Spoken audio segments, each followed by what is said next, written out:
WPIALTV.com to start streaming today. We're back for our fourth and final of this quadruple header as we continue our Thermo Twins Championship weekend presented by PNC. Seneca Valley and Pine Richland, Doran Dickerson alongside, and this is, they call it, redemption tour. Because Seneca Valley lost to Central Catholic. They beat them in the playoffs. They lost to North Allegheny. They beat them in the playoffs. And they lost to Pine Richland earlier. Now they get a chance at redemption. They get a chance, and we're going to see another great game, 6-8 game. We're all excited. I can't wait to see what Seneca Valley has for Pine Richland tonight. Pine Richland is a team that has a lot of talent. We'll talk about it. We have the kickoff coming up. Don't go away. It's our fourth and final game of our quadruple header. Two Titans in 6A looking for one final championship from today.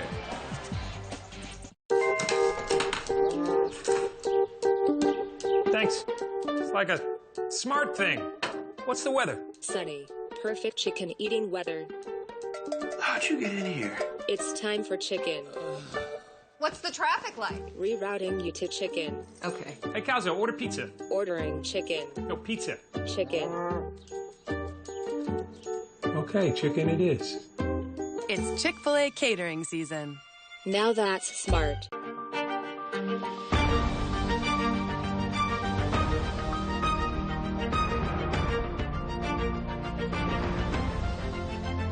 Washington and Jefferson College. Are you ready?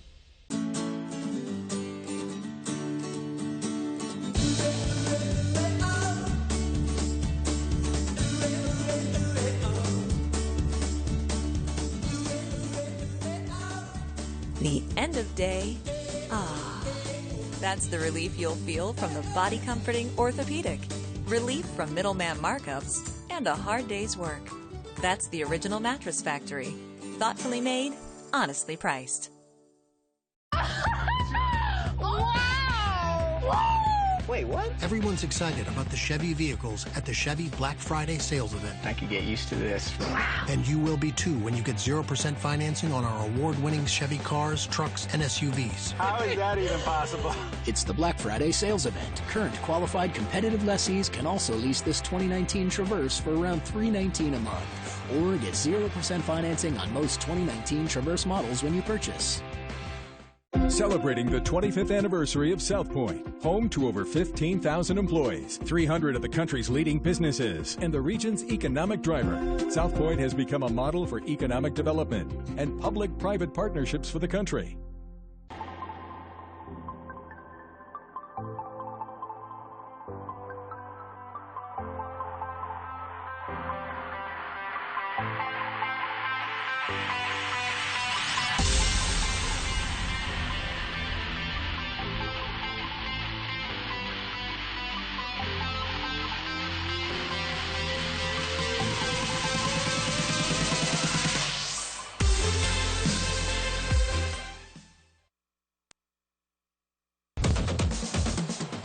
Welcome back to our coverage of the Thermo Twins Championship Weekend presented by PNC. We've crowned 3 champions, looking for a fourth. 2 Titans of 6A go at it. Seneca Valley, Pine Richland, and here we go with a Washington and Jefferson coin toss for this big game. And Seneca Valley has won, and they will take the football right off the bat.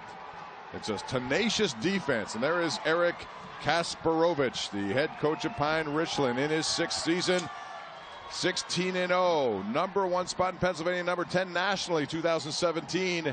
Won everything last year. He was an assistant under Jack McCurry for 11 years. Of course, played with LeVar Arrington back in North Hills when they were number 1 in the nation. Went to Pitt.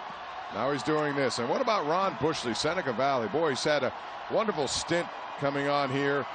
He was their head coach from 2004 to 2008. Offensive coordinator a couple of years.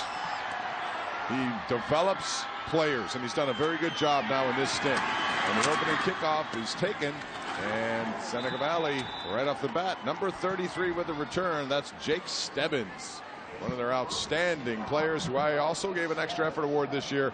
Great average. He has worked so feverishly to help people who are less fortunate than others, making trips, mission trips. Just a great young man, and he is one of the captains of their team.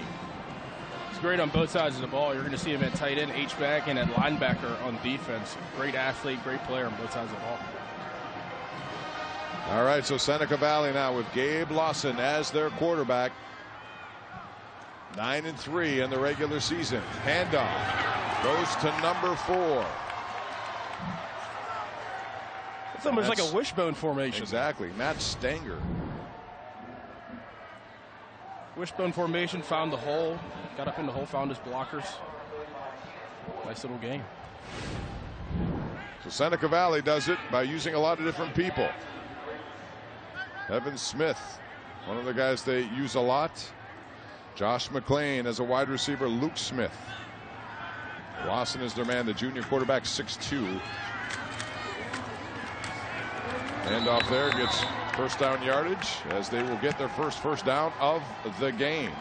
And that's number 26, Jake Meinwieser, who had a very big game last week. Now it's time to take a look at the Thermo Twin window of opportunity. So Doran Dickerson, what are the windows of opportunities for each of these teams? Well, I think if you're Seneca Valley, you got to play your game. You can't worry about the revenge tour. You got to go out there and play your game and hopefully win this game. And Richmond, on the other hand, they started the season. There's Meinwieser there, and he's thrown back for some negative yardage. Merrick Miller was one of the guys there to make that stop.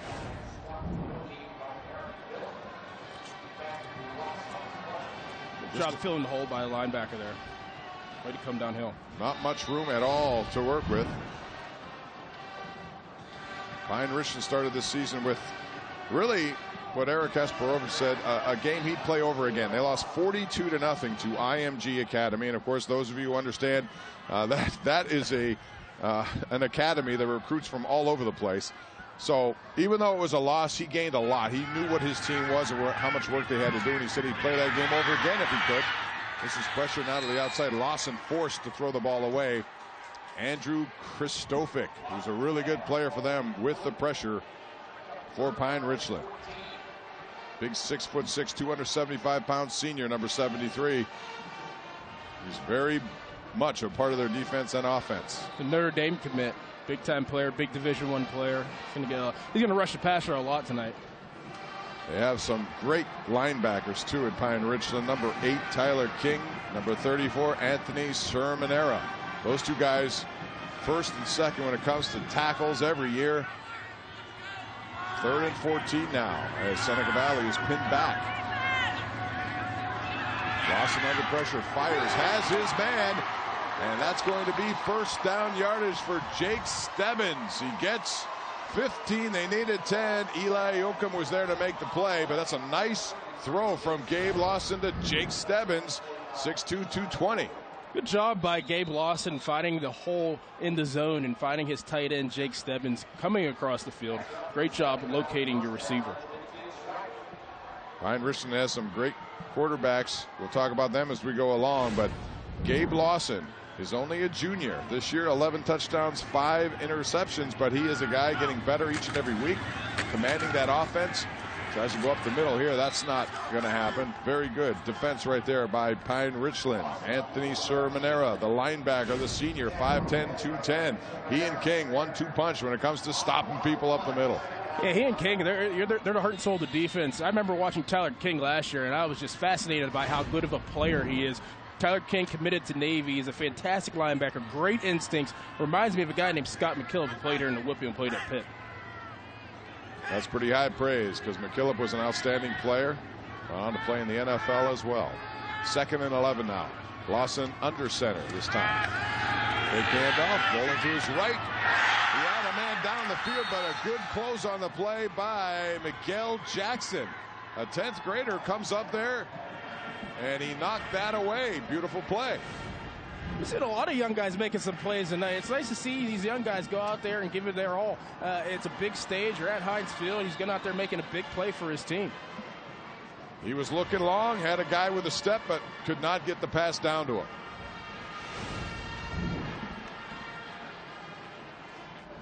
Last time they had a 3rd down and long, they converted that pass. It went to Stebbins. We'll see if they can do it again. It's always tricky when you got 3rd and long like this, especially against a defense like the Rams. They're opportunistic. This time it's going to be Meinwieser who gets a nice block, makes a cut, And he is very close to first down yardage there. Tyler King makes the play, but Meinwieser looks like he got first down yardage. That's the second time they converted a 3rd and long. A little RPO right here. Had the receiver going in motion, a possible bubble screen, but hands the ball off to Meinwieser and gets the first down. 12-yard gain. They needed 11. They got 1 additional yard, and that's how to keep a drive alive. Meinwieser coming on strong in the playoffs, certainly. He's been a big part of what they've done. He's a senior, 6 foot, 195, solid build. Now they go 3 wide here.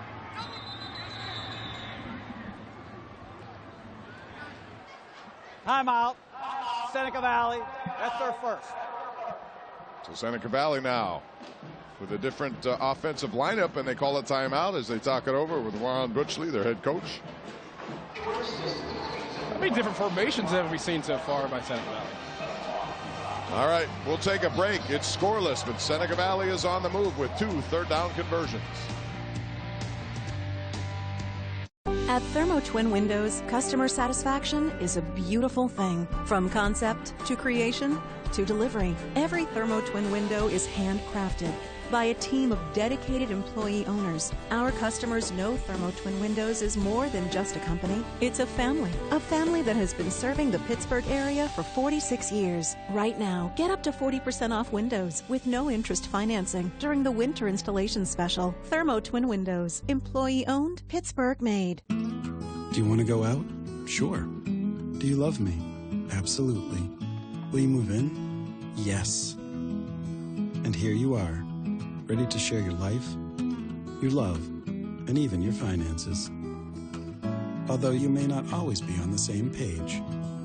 But PNC can help you set a budget you both can agree on. The sooner, the better. In fact, today is the perfect time to start. PNC. Make today the day.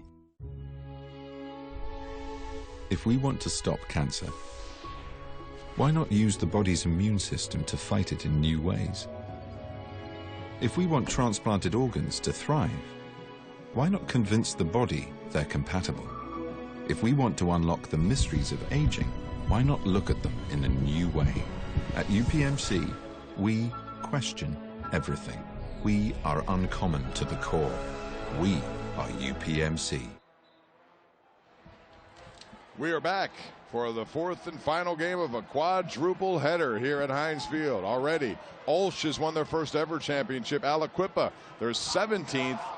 And then we had quite a finish in the last game. South Fayette, 21-3 to outscore the opposition. That would be Thomas Jefferson in the second half, and they win 31-24. The game went down really to the final play before an interception sealed the deal. Meinwieser, and he has nowhere to go right there. Sermonella was one of the guys to be there to stop him. Came out in a quads formation, quads right. I've seen a bunch of formations by Seneca Valley today. It looks to seem they want to confuse the defense. They're running somewhat of the same plays, but looking to confuse the defense by running different formations. And this is what they did in the playoffs during the last couple of weeks, too. Occupy the ball on offense and play really stingy defense. This is going to be the 10th play of the drive. They've had 2 third-down conversions, both of them over 10 yards long. And it can be frustrating when you play a team like this, especially the second time around. And now Lawson does have time. Looks down the field, has a man. 2 men, as a matter of fact. They're all in the same boat. Flags fly. That was intended for Josh McLean. He was there, as was number 3, Luke Smith. Now, I don't know who the penalty was on, but Luke Meckler was back there, as well as Dylan Stetson. I don't know what flag for which player, because there were 4 of them in the same vicinity. Pass interference, defense. 15-yard penalty from the previous spot. It's going to be a first down. Take a look at this one again, Doran. Yeah, you had both guys really open there. I thought he was going to go for the outside guy. He was wide open running down the sidelines. I don't see much interference there, although they both went up to, you know, you can argue there that Meckler had his back to the play and just reached up, but some of the times I wonder about those flags. We talk a lot about it in the NFL. Yeah, for sure. But in high school level, hey, it gives them 15 yards, and that's another first down for Seneca Valley. on a quick hitter. And it goes to Luke Smith. And there's not much there as Pine Richland shut it down pretty quickly. Once again, Anthony Sermonella. What can you say about this guy? Just been all over the place. All over the place. Great instincts. Another quads left formation. When we say quads, 4 receivers to the left or to the right. Throwing the screen, trying to get some big plays, some little chunk plays going. Get the offensive momentum rolling down and get into the red zone. Second down. Last week, Mineweezer was in the game at 142 yards rushing and 2 touchdowns against North Allegheny. And they really dominated the line of scrimmage to the tune of, and there's Mineweezer with the ball again. They had 231 yards against NA, which a lot of people didn't think was going to happen. Chance Boyd makes the stop on Mineweezer. But when you do that and you play defense the way they do, here's the question that needs to be answered. Can a team like this win a championship with defense? Their defense, Seneca Valley, is ranked statistically as the best in 6A. And this is what they've been riding all the way through this. So if they have an offensive possession of the ball, it makes it a little bit easier for their defense too. Yeah, I mean, their defense is stepping up. Last week, beating an Art Walker team, that's huge. A team that beat you during the season. You're going to come out there today, play tough defense, play great offense right now. There is Matt Stranger up the middle, not much. Third down conversion, they don't get this one. Merrick Miller was there to make the play. So they convert the 2 third and longs. This one, not so much. And it'll be 4th down for Seneca Valley. Any type of points are good here in this situation if you're Seneca Valley. Yeah, they're going to try it with Seth Winters, number 29. He's a senior at 5'10", 160 pounds, 37 yard. From the hash mark. Let's see what he can do with his angle here. Low snap held, but it's a low kick and it's blocked. And that was Tyler King, I believe, who got his hand on it, number 8. And it's picked up. Chance Boyd is drilled out of bounds, but the block prevents points right there. Jake Stebbins came over and drilled him out of bounds, but what a block there by King.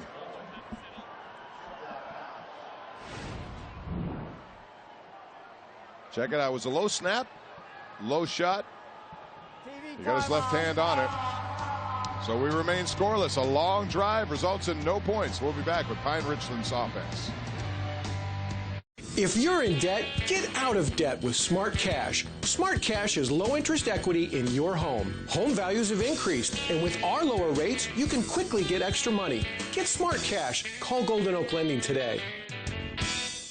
Visit westernpadouglas.org and find the best Mitsubishi Diamond contractors and bring ideal comfort to your whole home, even the hot spots. Go to westernpadouglas.org for easy-to-install, quiet Mitsubishi ductless systems. Make comfort personal with Mitsubishi Electric Cooling and Heating. Everyone's excited about the award-winning Chevy vehicles at your local dealer. I could get used to this. And you will be too when you get these great deals on your favorite Chevy cars, trucks, and SUVs. How is that even possible? Get 16% below MSRP on all 2019 Equinox LT models when you finance with GM Financial. Or during the Black Friday sales event, get 0% financing for 72 months on most 2019 Equinox models. Chevy, the best-selling vehicles in Pittsburgh.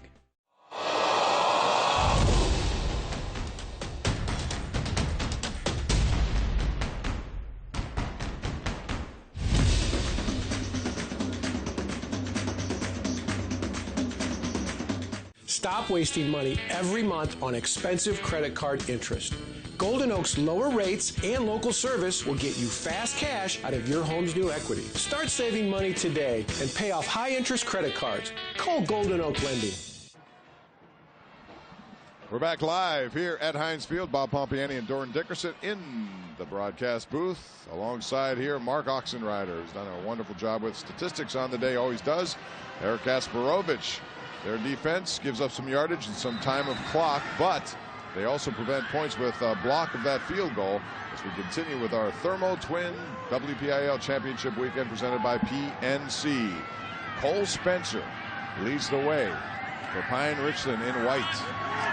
Little RPO action, and he's going nowhere there. That was diagnosed beautifully by number 58, Drew Robertson, who makes the play. Big part of this are the parents who do so much for these kids. Let's go downstairs. Selena standing by with a couple of parents. Hey guys, Gabe Lawson of Seneca Valley High School. How is this feeling for you to be here? You're actually watching your son up close on the field right now. You must be nervous but proud. You know what? It's an amazing experience. This team's come a long way over the course of the 10 or 11 or 12 football games. They've put every effort forth that you can possibly imagine. I love these boys. It's a great group. I coached them as youth football players, and they're so much fun to watch. They're such a great group, and I think they're bonding. So I think it's nothing but good things to come. All right, Gene and Jason, thank you so much. Good luck to you guys tonight. Thank you. Yeah, so it's always proud when you're a parent. You see your kids do well, and that's exactly what's happening there. Gabe Lawson, the quarterback, the junior, really has done a good job for Seneca Valley. This team has gotten better as the year has gone on, which is a credit to Ron Butchley. And so now it's Cole Spencer going up the middle, and it gets tougher. Is the ball out? Seemed like it was. He may be down. Couldn't tell from this angle, but Cole Spencer is a cool customer too. This kid is a young kid. Only 5'10", 180 as a sophomore, but 8 touchdowns on the season, Doran. Yeah, he's a young kid, and we've seen the past of quarterbacks for Pine Richland. Phil Djokovic, Ben DiNucci, even Neil Walker. I mean, he has a big shoes to fill, but this kid obviously has the confidence of his head coach to go in there and lead this team. So it's a 4th and 3, and we'll have a punt situation now. Mason Cruz back to kick this one, and Seneca Valley will get the ball back.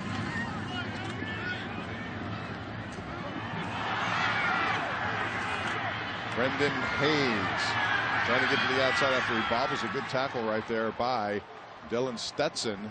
After the bobble, Hayes goes laterally, but Seneca Valley has decent field position. You mentioned those quarterbacks. Man, Pine Richland over the years. Djokovic, of course, we know about him. But Ben DiNucci before that, Kevin McCabe, played with Neil Walker. And you remember Austin Whipple? Yeah. That was Mark Whipple, who was at the time the quarterback coach for the Steelers. I believe he's now the head coach of UMass. So they run him out. Yeah, they do. And this kid is only a sophomore, so he's going to be around, and he will learn under Eric Kasparovich. I believe we'll see a lot of Cole Spencer in the next coming years. He seems to be a dynamic player, and we're excited to see what he could put out there in the field today. All right, so Seneca Valley, after a long drive and the first possession resulted in no points, a blocked field goal. Meinwieser goes back to work. And he is hit right there at the point of attack by Trent Miller, the junior, who comes in and makes the play defensively. You look at Seneca Valley's season.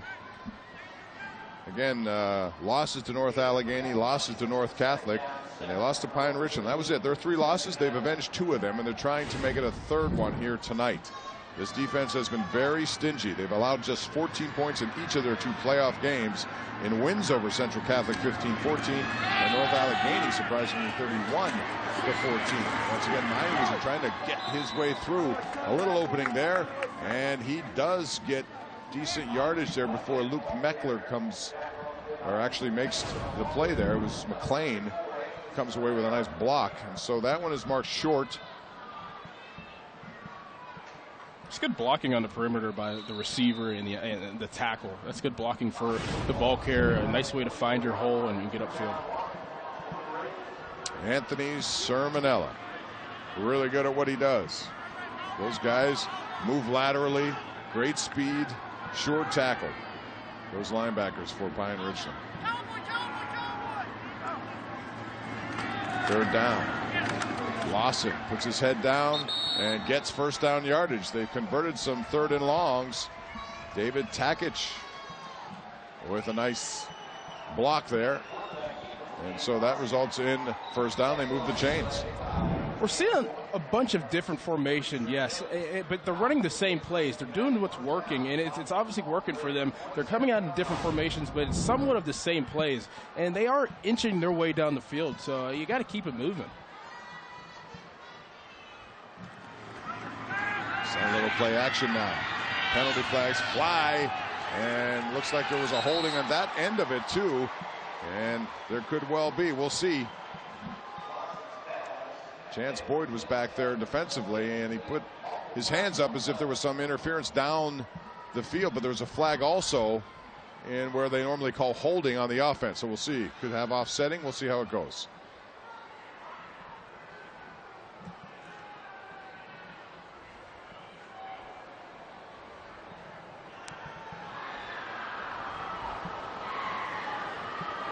There are 2 fouls on the play. Holding offense. Pass interference, defense. Those penalties will offset. We'll replay first down. So all of that for naught. There's the hold right there, it looks like. They called it on 58, I believe, Drew Robertson. At the other end, Chance Boyd, he had his hands up, and when you do that, it almost brings the attention. Right, you got to act like you've been there before. Act like, oh, you know, it's all good. I didn't. So they offset. We play again. Lawson now looking up the middle. That hole closes quickly there. Nice play by number 68, Michael Kadick, along with Anthony Sermonella. We've called his name quite a bit. And Michael Kadick is a senior, 6'3", 280 on that Rams defense.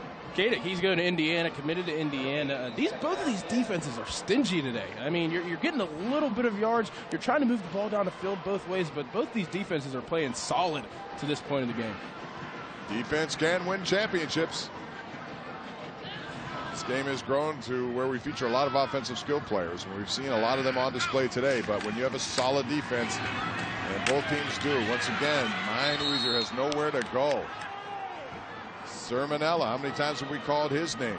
And we'll keep calling it likely. He and King are the workhorses. Sermonella with 253 career tackles, a couple of interceptions. He's active in the sack game, tackles for losses, and how about 7 forced fumbles? He does it all. Oh, man. I mean, Coach Pelko would say back when we were in high school, I want that guy in my foxhole. You could just tell he has great instincts. He's a tough player. He's making plays all over the field tonight. 3 for 4 on third down is Seneca Valley. This is a 3rd and long. Their conversions have come on 3rd and long. This time, Lawson, quick pop hitter to Stebbins. And it's diagnosed by Boyd. He makes the play there, and it goes incomplete. So there'll be 4th down. Chance Boyd, who called for pass interference a couple of plays ago, he was right there to disrupt that play. Nice makeup play by Boyd. Great way to drive on the ball, knowing that the tight end is coming across the field again, that you probably got beat on in the previous series. Great play and great break on the ball by Boyd. Gabe Lawson is also their punter. Do a quick kick. And it goes out of bounds. No return, of course. So Pine Richland will get the ball back after they come up big on a 3rd down play. 23-yard boot out of bounds.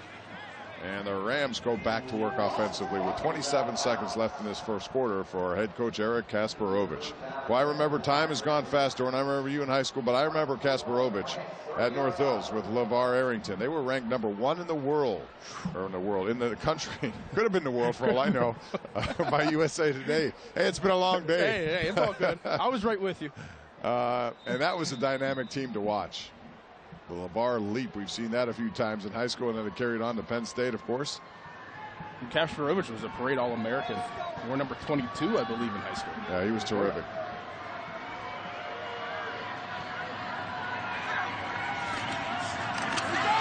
All right, so we have nice quarterback opportunity there for Cole Spencer. He turns on the speed, gets to the outside. A healthy gain and the best of the night for number 4, sophomore quarterback. That's a gain of 23. Nice call right there. QB draw, simple. Diagnose the defense. He's patient with it and just gets what he has. Shane Caffardi with a nice block there, too. He led the way. He gave some space there. Caffardi leading the way for quarterback Cole Spencer. Handoff. Up the middle goes to Luke Meckler. Tyler Proctor was there for Seneca Valley's defense. Short gain.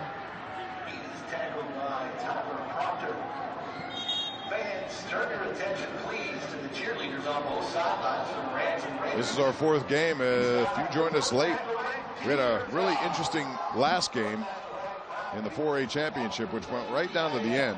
And it looked like a Thomas Jefferson lead at halftime would stand, but no, South Fayette came back 21 third quarter points. Special teams helped them out. And then Mike Trimber, who accounted for 2 touchdowns, made the game-saving interception at the 31-24 win. That was the tightest game of the day, Dorn. We had a couple of blowouts earlier. Olshover, Rochester, Aliquippa, boy, they skilled. Both of those teams going to get byes, by the way, as they won their game over Derry. Aliquippa, I mean, you know what you're going to get every year. They have great athletes. They have explosive players, guys like MJ Devonshire. I mean, they have guys all around the whole entire field. It's so hard to defend that many athletes. I mean, Aliquippa is great for a reason. All right, so Pine Richland, Cole Spencer comes back as we now have gotten to the end of this quarter. And a lot of up and down, especially by Seneca, but they can't come away with points. There was a blocked field goal after they moved the ball down the field, but that's it so far. It's scoreless as we head to the second quarter. Let's get started. Whether it's on your first account or your second location, let's put smart technology in your hand and smarter people by your side. Let's get started online or at your local First National Bank branch. You can't just wait for it. You have to go get it. You have to push yourself, because limits only begin when hustle stops. You have to work together, because you can't get there on your own. You'll have support, because you're more than just a name on a list. And then you'll get there. That's success. And I hope it's ready for me, because I'm ready for it. How do you stop James Conner? Not with a linebacker. Not with a legion of defenders. And not even with a life-threatening cancer. That's because James chose the renowned UPMC Hillman Cancer Center, where doctors and researchers are setting new standards and discovering bold new breakthroughs in cancer care, so patients like James can be unstoppable. Let's make it easier for you to manage your money. Or send it to people you know with Zelle. Let's give you an on-off switch for your debit card and live support at your ATM. Let's get started online or at your local First National Bank branch. Nothing is stronger than your sisterhood. What makes me me is Supergirl. You are witches. You are destined to save the world.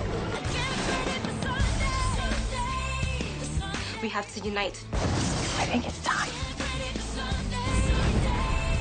Be gone, demon! What the hell?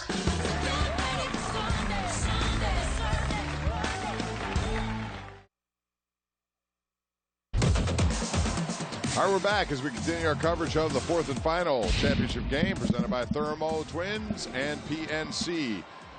We will check out the stats presented by People's Gas, and so far pretty even. Both teams rushing the football. Seneca Valley has an edge in passing as we start second quarter in a scoreless game. Second down at 8. And it's the sophomore quarterback with a nice run, Cole Spencer. Josh McClain is there for the play along with number 88, Felipe Junquera. Both offenses just getting a little bit at a time. Seeing a lot of quarterback draws, a lot of RPOs. So it's a 3rd and 3 now for the Rams.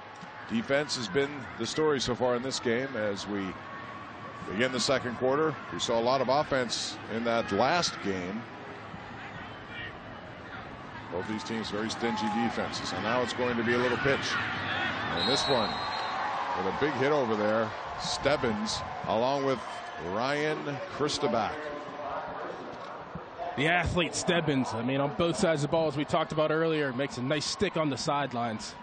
Luke Meckler is the junior running back. He averages 7.8. He's the fastest guy on the team. A track and a 300 hurdle star at Pine Richland. So he wants to get to the outside. He gives him some real estate. Look out, because Meckler can burn you. Now, snap was actually rolled back, and it was the quarterback, Cole Spencer, with the kick, and they can't pin him in. It goes into the end zone, but that was a nice pickup there by Spencer. 39 yards into the end zone, and the Raiders will take over. Good effort here, too, by Meckler as he tries to keep his feet in there and toss it backwards. Tough thing to do, given the angle he was at. Yeah, that was close. I've been in those situations before. It's very tough to judge where you're at, jump in the air. toss the ball back. Hopefully you have one of your teammates there to catch it, but that's a tough job to do whenever you're a gunner on the punt team. Gabe Lawson back in the game, a quarterback, the junior. So we have two underclassmen leading the way for these two teams in 6A. They played earlier this year. Pine Richland won the game. And off up the middle there. Not much. It's number 22, Evan Smith, stopped by Trent Miller. A little pistol formation there, zone run. Going to the weak side. They're running almost the same plays as we said before, but in different formations. Maybe they'll bust one soon. That's what they're looking to do. Evan Smith is a junior at 6'2", 210. They come at you with a lot of different potential matchup problems once they get going. Seneca Valley does. Lawson now trying to make a quick hitter. That was well covered. He's being pursued, and he just throws it out of bounds. Smart play given what was available to him. There was good coverage on the play. His original read was covered, so he rolled right and then threw it away.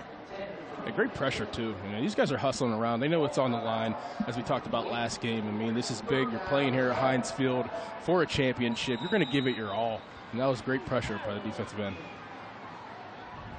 Gabe Lawson, the junior. And Ron Butchley likes the fact that he has a very much of a poised attitude for someone who's an underclassman. Knows how to run this offense, make smart plays, and that was a good indication there. He didn't throw the ball when he could have risked an interception. Instead, he rolled out, and as Charlie Batch always likes to say, sometimes that's the best play. Throw it away and play for another down. Yep, live another day. We have a timeout on a 3rd and 7, and so far Seneca Valley has converted the majority of these. We'll see if they can do it again with 10:22 left. Want to remind you about Supergirl facing a bigger threat than she's ever faced before. A new wave of anti-alien sentiment is spreading across National City. But how does this Supergirl battle a movement when she herself is an alien? Supergirl, Sundays at 8 on Pittsburgh CW. Sundays are for the CW. And we invite you to join us every night for the Ireland Contracting Nightly Sports Call on the Bordas and Bordas Hotline every night at 10:35 on the CW. We'll be on the air tomorrow after the Steelers and Jaguars with a special version of that. Chris Hoke will join me. We have 2 hours of post-game coverage as the Steelers go on the road to a team that beat them twice last year. So I know they don't talk much about that, but down deep, they want to go down there and take care of business. But Jacksonville is desperate too, Doran. They need a win. They have 6 losses. They can't afford a 7th. Hey, we're talking about a revenge tour for Seneca Valley. This might be a little revenge game for the Steelers tomorrow. Getting beat at home twice last year by the Jacksonville Jaguars. We're going to go down there and take care of business. All right, 3rd down 7 now for Gabe Lawson and his Seneca Valley Raiders. Rolling right, looking downfield. And he is going to go long. And this one is going to be picked off by Meckler. Meckler, as that ball was overthrown, and Meckler's going to return it now. He gets across the 40, and he has some blockers. Meckler out of bounds. Finally, a flag comes in at the end of that game. A 24-yard return into Seneca Valley territory. And Lawson just overthrew his intended receiver there. Results in the pick. Yeah, probably a bad decision. Probably would want to take that play back. Overthrew the receiver. We'll see with this flag. It came in at the very end of the play. Oftentimes you see a block in the back on the return as they try to get some extra yardage there. We'll see what they call here in the scoreless game. During the return, there are 2 fouls, both by the return team. We got a personal foul, blindside block against the return team. That penalty's declined. We got a block in the back against the return team. We're going 10 yards from that spot, first down.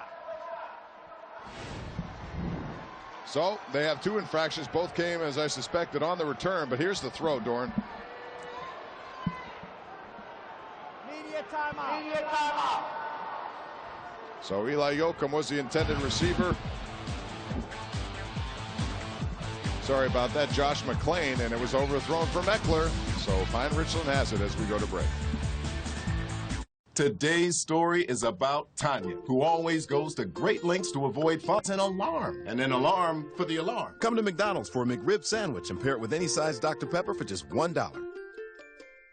At Thermo Twin Windows, customer satisfaction is a beautiful thing. From concept to creation to delivery, every Thermo Twin window is handcrafted by a team of dedicated employee owners. Our customers know Thermo Twin Windows is more than just a company. It's a family that has been serving the Pittsburgh area for 46 years. Right now, get up to 40% off windows with no interest financing during the winter installation special. Thermo Twin Windows, employee owned, Pittsburgh made. Are you someone who is taking care of an elderly or disabled family member? Find out how you can become an approved home health caregiver through Christian Home Health Care and get paid for your services. Christian Home Health Care can provide the training and certification you need, and we'll handle all the required paperwork and exams free of charge.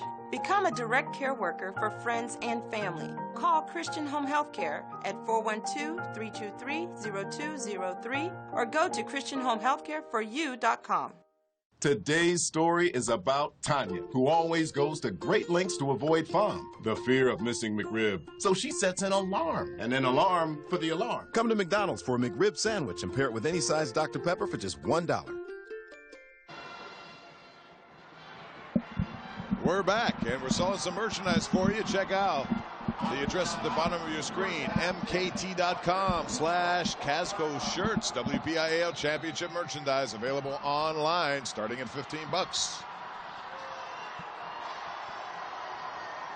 So now Pine Richland takes over. Cole Spencer after the interception by Meckler, and they had pretty good field position, except they made a couple of penalties on that return, and it takes it back. Quick hitter going out there, and it's going to go for nothing. Really good play on Yoakum, who was the receiver there. That was Connor Hayes, along with Stebbins. You see this defense by Seneca Valley, which has been their calling card throughout these playoffs, and they're doing it again. Yeah, very stubborn. Great read by Stebbins there. I mean, great read and getting through the blockers, making a nice tackle. 2nd and 11 now after the loss on that play. Spencer with all kinds of time now. He throws down the field past his man, and that's a reception for number 7, Luke Miller, the sophomore. Connor Hayes again back there. That'll be first down yardage. Nice throw right there by Spencer. Oh, yeah, like a flood route concept there. Guys coming across the field. He found the guy in the zone hole. We've been talking earlier, finding his middle receivers in the zone hole, making a nice throw, stepping up. And it starts with good line play. Brian Bales, Tyler Ruddick, Mike Durundo, Michael Kadick, we talked about him, and then Andrew Kristovic, and he's been real good. And there's a hand up the middle. Actually, Spencer keeps it, not much there. It starts with those offensive line. I always call them the jumper cables of a car, and if you get them going, they protect, they run block, they do what they have to do. And we saw some big guys earlier today out there, especially on that Aliquippa line, boy. They have some big underclassmen who are all over 300 pounds. Those are the unsung heroes. I mean, it starts up front. If your offensive line play isn't where it needs to be, I mean, your whole offense is not going to be a dynamic offense. It starts up front with the big dogs. I love it. I love being next to those big dogs and seeing how they work. Yeah, not much there. Big hit. And that was Evan Smith who delivered it. Number 22. And that's, again, Seneca Valley all throughout the later part of the season into the playoffs. They have been just dialing it up defensively. And you'll see the hit right there as he came up right in stride. If I ever had to teach somebody how to fill a hole, I'd put the clip onto that. That was unbelievable how he came downhill and filled that hole and just really unloaded against the offense. Evan Smith is a junior, 6'2", built well, 210 pounds. Now it's 3rd and 4 for Pine Richland. Still scoreless game here. And there's a quick hitter, and it'll be good enough for first down yardage. Luke Miller makes the reception, and that's going to be enough to move the chains. It's first down for Pine Richland. Pine Richland looking to get some hurry-up offense, catch the Seneca Valley defense off guard, get some chunk plays here, some momentum rolling. That was well defended by Ethan West, but he was all over. The pass came there just in the nick of time for Pine Richland. The Rams get an opportunity, and now a little play action down the middle. The pass, and it's complete. Nice throw and catch. And it's Eli Yoakum who makes the play. Josh McLean back 5 against 5, and the 5 in white wins this one. I mean, you know you're going to get hit here if you're Yoakum. And that was a great job by crossing the face and getting your head around and looking for the ball. Great throw, way to stay in the pocket. Great way of holding on to the ball. And like his quarterback, Yoakum is also a sophomore, so they got some young skill position players for Pine Richland. You would imagine they're going to get better as time rolls on. There's a run by Luke Meckler, the junior. He'll be back next year as well. Just a 1-yard gain, but they keep this drive moving here. Inside the Seneca Valley 30-yard line. Spencer, sideline throw, hit the ground, incomplete. That was intended for Shane Caffardi.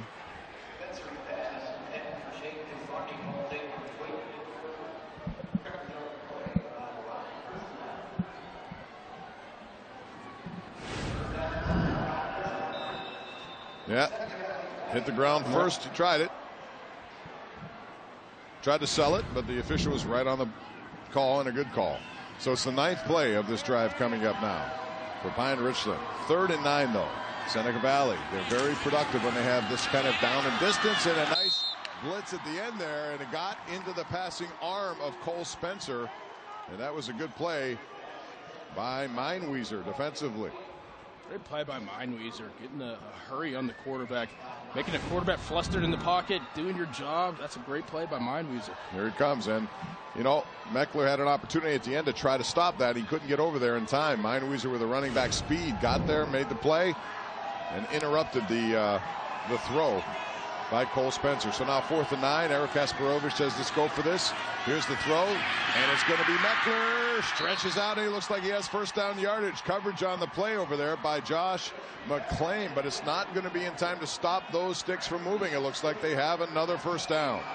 A great call by Kasparovich. I mean, these are college-type routes. I mean, we call that a cowboy route. 10-yard out route by the inside receiver. Outside receiver runs a go route, really clears it out. First down. Meckler, very smart, knew where those sticks were, went there and got, and now it's Spencer. Again, a little play action, throws a slant pattern, and that goes incomplete, intended for Luke Miller. Another sophomore. Oh man, they're all over the field. They're gonna be dynamic. Well, when you think of their top 4 receivers, they're all sophomores, basically.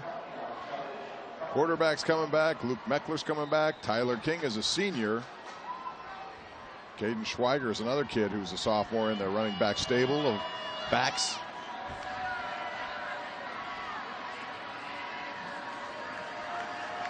So now it's Spencer looking in at the offensive coaches as the play call seems to change.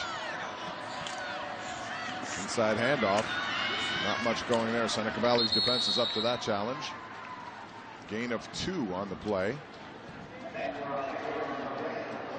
Pine Richland is getting some momentum here, but you got to give credit to Seneca Valley's defense. They're hanging tough. They're trying to get a stop, trying to get that big play.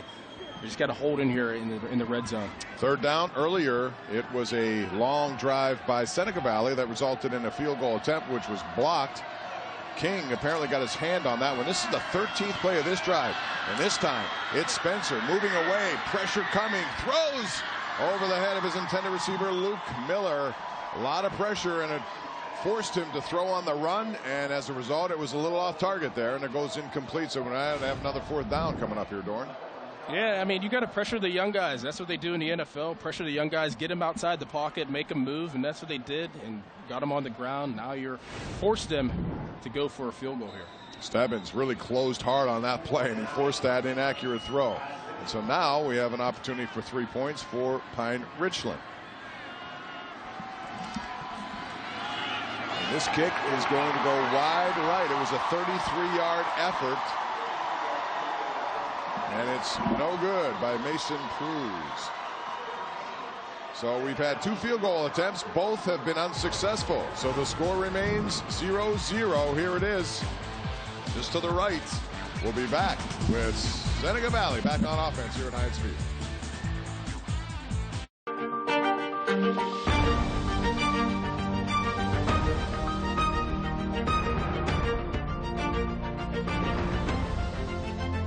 Washington and Jefferson College. Are you ready? Giant Eagle's Curbside Express is perfect for this time of year. Because while you're busy getting ready for the holidays, Giant Eagle does all your shopping and place your order. And professional shoppers carefully select what you want, just the way you want it. Then you either pick it up or have it delivered. Right now, a Giant Eagle Curbside Express pickup is free through the holidays. And discounted delivery starts at just $5.95. Go to curbsideexpress.com. Want to sell your home in just 3 easy steps? I'm Ryan Shalaba with the Home Buyers of Pittsburgh. Call us. After a 20-minute home tour, we'll make you an offer within 24 hours. Home Buyers of Pittsburgh, 412-386-0096.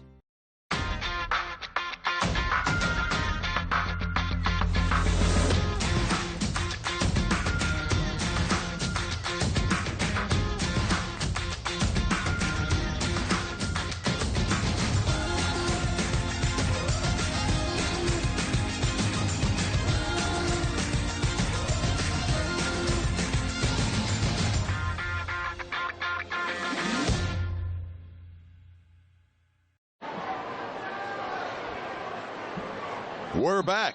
Thermo Twin WPIAL Championship Weekend presented by PNC here at Heinz Field, the fourth of 4 games. We have 2 more next weekend after those semifinals were determined last night.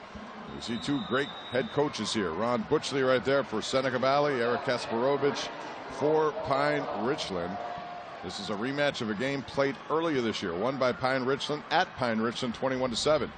Both teams now have had opportunities with field goals. Both have been no good. Mindweezer now for Seneca Valley. Tiptoes around. The ball is out. It's loose, and it's going to be recovered by Pine Richland. I don't think he was down, and it is signaled to be Pine Richland ball. Chance Boyd, once again, is the man who comes up with it. The junior, the hit by Caden Schweiger, I believe, who got him. Way to come in there. Yeah, it was him right there. Got it loose, and it was Boyd. Chance. He got his chance, and he made the play. It's looking to be a nice offensive play, and Pine Richland stepped up and made a turnover. Big turnover events in this game. Heading into the red zone now. Pine Richland's looking to get some points on the board. So that turns the tables now, and Cole Spencer and company go to work in the shotgun formation. Little flea flicker action now. And a wide open receiver is there for the touchdown. What a call. Luke Miller. It was Luke Meckler who put it back to the quarterback, and then Spencer right on the money to Luke Miller. It's 29 yards right after the turnover. What a well-designed and well-executed play. Pine Richland has the lead. Yeah, you kept Tyler King in as an extra blocker. You diagnosed man coverage. What a great call at this time of the game. Great throw, on point, touchdown. Not much you can do there. They sold that well. With the run up the middle, all of a sudden it turns into a flea flicker. And now Pine Richland takes advantage of that fumble. The point after is up and good. And we have our first score of this 6A championship game. The Rams have struck first. The extra point by Mason Pruse. Nice execution, really, Doran. That's what that's all about. It's about the play call when it happens, but also doing the job, and those kids did a good job there. Yeah, that's taking advantage of your opportunity. Whenever you make a big stop and a big turnover, taking advantage, grabbing that momentum and scoring a touchdown while you're in the red zone, that's a great way to put some points on the board and grab some momentum here in the second quarter. Yeah, all 3 principal players in that play were underclassmen. And they made it work. Beautifully done. First points in it. You know, normally after a turnover, you try to come up with something big. And they did. They went for it. They got it. Separation in the secondary. First points of the game. To think that these guys are sophomores and they're here at this big stage right now. I mean, the sky's the limit for these guys. If they keep this going, we're going to see a lot of Pine Richland in the future. So now Seneca Valley has plenty of time with 5:22 left to put together a drive and try to counteract that. Pine Richland last year won a championship, then won the state championship as well.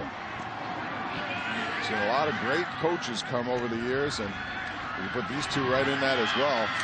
Stebbins is the man who takes that one, gets across the 30 to about the 31-yard line. And Number 33 has Seneca Valley in position now over the 31. We'll see what they can do with 5:15 left. You have 5:15 left. You have some time to put a drive together, score some points, respond to what just happened, the turn of events. You fumble, Pine Richland gets the ball, they go down and score. Now it's time to respond if you're Seneca Valley. Gabe Lawson back in there. Stebbins is really a good role model for the rest of the guys. Number 33, we just showed you him. He had 25 catches on the year. He's active on defense, but he's more than that. He's an outstanding student athlete and somebody who gives back to his community. On the fly goes Gabe Lawson, rolling right, overthrowing his intended receiver. Yoakum in coverage there on Josh McClain.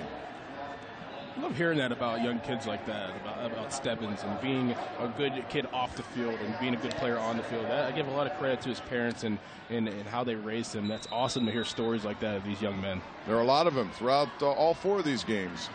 Wish I had more time to talk about some of the individual stories, because they are, especially today, we hear so many negative stories. It's good to point out the good that these guys are doing. There are a lot of great student athletes all throughout Western Pennsylvania. And it's great to see him on the big stage. That is Heinz Field. Next week we have a couple more of these finals. One will be at Norwin on Friday night, the other at Robert Morris University. And there is a long pass intended for Stebbins. And on the play, it was Chance Boyd who was there covering him. He had a step, but it goes incomplete.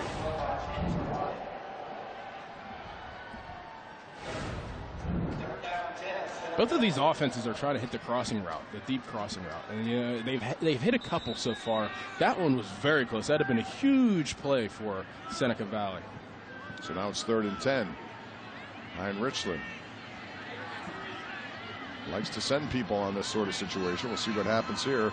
It's Lawson in the shotgun formation now, trying to keep this drive alive. It goes handoff instead, and it's Mineweed trying to cut his way back. Not much there. It shuts down quickly. And it was Miller who made the touchdown on the flea flicker just moments ago, comes up and makes the play defensively. So now Seneca Valley will have to punt it back. It's 4th and 8 as we get under 5 minutes left in this first half of our final game of 4. 3 champions already crowned today. Congrats to Ulsh, Aliquippa, and South Fayette, all winners today, and they'll move on in the state tournament as well. As a player, what did you put more emphasis on, WPIAL championship or state? Because I always believe this is more important. This is where you're competing. Definitely WPIAL. I mean, and I get it made more sense to me to think that way, because whenever I was older and whenever I was in the NFL, and guys knew, whenever I played for the Houston Texans, they knew about the WPIAL. Guys that are across the country, how big the WPIAL was, how big Western PA football is. It was so big to make it to Heinz Field and to play in front of your town. So I definitely would say the WPIAL is bigger in these players' minds than the PIAA. It always sounds big when you say state, but yes, there's so much that comes into play with that. You're playing late into the season. It's a long season, goes into December. Seems like everything is on the eastern part of the state, although that's been changing of late. But these winning the WPIAL in Western Pennsylvania still carries so much bragging rights with it. And these are memories that these guys are going to have for many, many years to come, regardless of what they do in the rest of their life. They'll remember these moments. No doubt. All right, so Spencer and the Rams take over. Number 2, Luke Meckler, lines up beside him, and they call a penalty or a timeout. I'm not sure. Delay of the game coming up. Okay. 5-yard penalty. Still first down. So they're marching back 5 yards.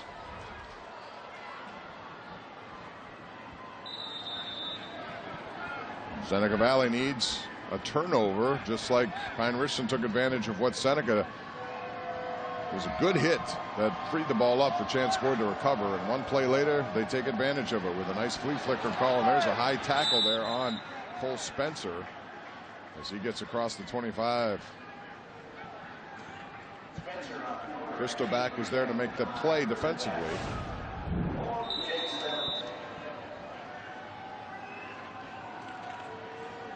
Turned him around, got some yardage there. This time, a couple of more yards as they get closer. 2 first down yardage. We're inside of 4 minutes left now in a 7-0 Pine Richland game. Luke Meckler. Told you, he's the speedster. You get him going, too, to the outside, you'll see a difference. He can turn it up a different level when he gets there. And they try to get him and isolate him in those situations when they can. 3rd and 5 now, 32-yard line.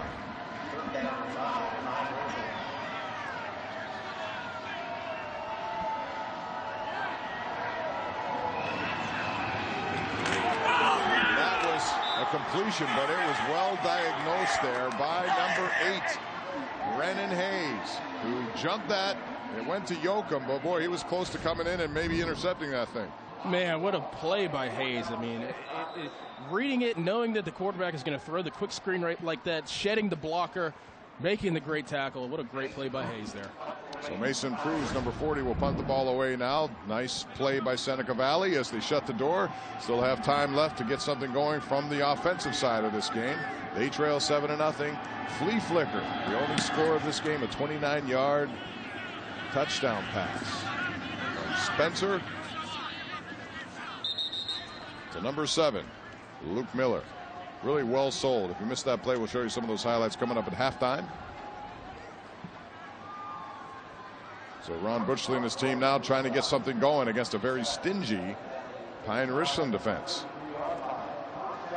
When they last played, it was a 21-7 game. They couldn't muster much offense, and they need to start generating some. They had an opportunity on a long drive earlier, in case you missed it. It resulted in a field goal attempt, which was blocked. It's an opportunity to run your 2-minute offense. Let's see what they can put together here. See if they can drive down the field, get some points before halftime.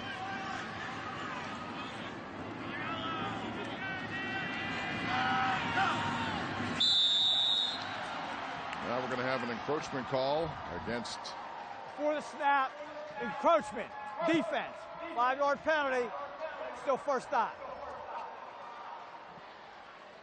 We talked about that game Pine Richland played, and Eric Kasparovich doesn't like the fact that his entire team moved on that play, it seemed like. They lost to IMG Academy. You know, one thing I wanted to point out, I didn't finish my thought on that, Doran, was that Academy, they bring in kids from as many as 18 states, more than Alabama in college. I mean, they recruit, and they recruit heavy. They have 3 linebackers who could be rated as the top 3 in the country playing for them. So Pine Richland had their hands full that day, but he likes to look at it as a learning opportunity. Mindweezer there, not much going on. Good play there by Miguel Jackson. And more like IMG College. I mean, they have how many Division I players on their team? I mean, that's an unbelievable academy, and oh man, I mean, that's a tough game to play. It is, but it's a learning tool, and that's what he uses that. He said he'd do it again, regardless of the outcome. That academy, man, it's had some big-time players over the years. They go down there when they're next-level guys, and they put together what essentially is an all-star team. Mindweezer up the middle this time again. It's very difficult to come away with yardage there because that defense, Sermonera, we mentioned his name a lot today. He and King, the 2 guys who lead their linebacking play. Tackle machines. King, who I thought was the guy who got his hand on that block punt, he has 11.5 career sacks. Sermonera is like another guy, very active in the forced fumble department, coming up with tackles for losses. They are the heart and soul of this defense. Yeah, they are. And the biggest thing about those guys, whenever you watch them, yes, they're tough, they're gritty, they get in there, they make big hits, but their instincts are phenomenal. For young men like that, to have instincts in finding the ball carrier and getting the ball carrier on the ground. I remember watching Tyler King, as I said earlier, last year, and just real impressed by his instincts and how he gets to the ball. Those guys are the heart and soul of the defense, and they're showing it today. Got the bands coming up at halftime. Seneca Valley, Pine Richland. Also, Josh Taylor and Matt Fargo will be along. First National Bank halftime report. We have halftime highlights, stats, and more coming up. We'll interview Pine Richland coach Eric Kasparovich as well. 3rd and 4 coming up here for Seneca Valley with 1:28 left. They had some 3rd down conversions earlier in this game. Since then, Pine Richland has really done a very good job of shutting things down.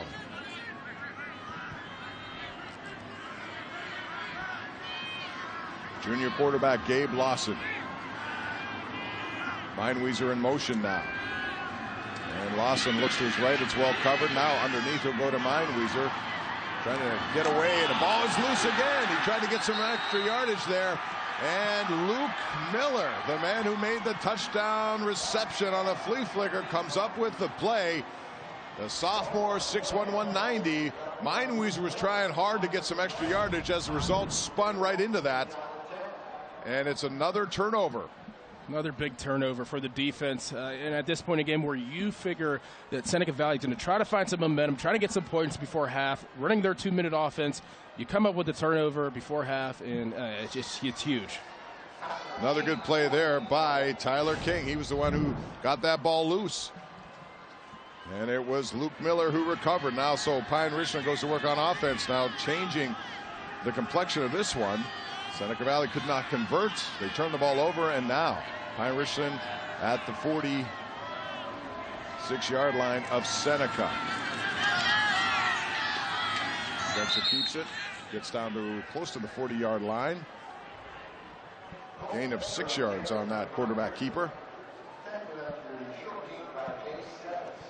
You watch number 8 come in motion during these offensive plays. I mean, he's doing the kick-out block, and he is literally flattening the defensive end every single time. Tyler King is doing a great job on offense as well as defense. 4-year starter is Tyler King on both sides of the ball. He's a big guy going to the Naval Academy, 220 pounds, and he uses that weight to his advantage. Another gain of 6, moving the chains. And so the Rams looking to add on to a 7-0 lead as we get inside of a minute left in this first half.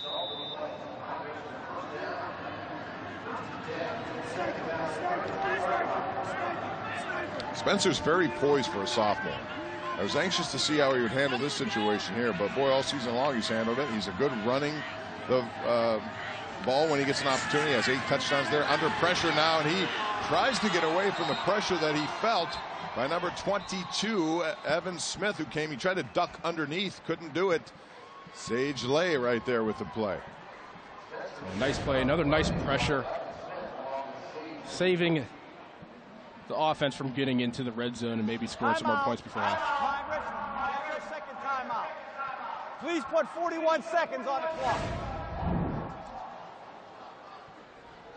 All right, so we have a timeout now. They put it with 41 seconds. And it's going to be a 2nd and 17 situation coming up now for Pine Richland. They called a flea flicker when not many people expected it. Let's see what Kasparovich has up his sleeves now. This is a high-level offense. Whenever you see Cole Spencer get to the line of scrimmage and say hut and then look over to the sidelines, that means that the offensive coordinator and Kasparovich is identifying the defenses, giving them a new play to run against certain defensive coverages. We see that in the NFL, like guys like Ben Roethlisberger when he runs no huddle. He's able to do that on his own because he's seen so much football. But this is high-level offense we're seeing here from Pine Richland whenever they look over to the sidelines and the coaches identify what's going on. They run a different play. Yeah, for those just watching, it looks confusing at times because there's a lot of stuff going on. Hand signals all over the place. And again, for the sophomore to handle all of this, very impressive for quarterback Cole Spencer. On the year, he was 89 for 151. Pretty good percentage. 8 touchdowns, over 1,000 yards passing. He'll only get better as time goes on. In the shotgun now. He goes and has his man. And that's good. Good tackle by Jake Stebbins on number 1, Shane Caffardi.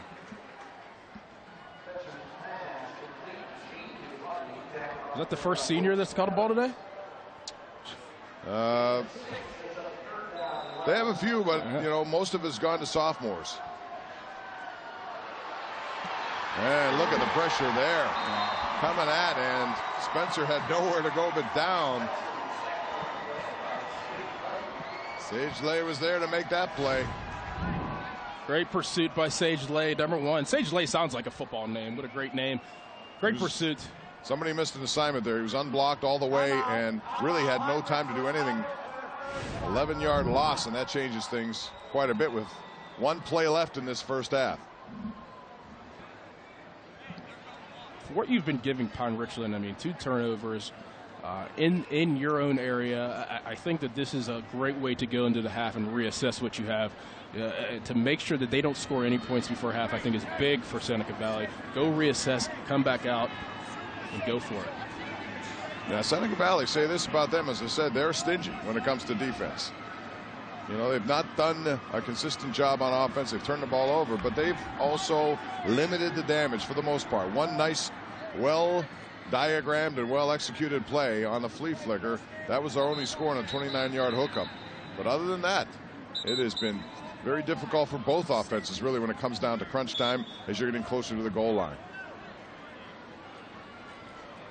And that's kind of what you expected from this matchup. Not a lot of points in the first time they played, so you'd expect kind of a lower scoring game, and we've exactly got that so far in this one. Preparing for the Hail Mary here.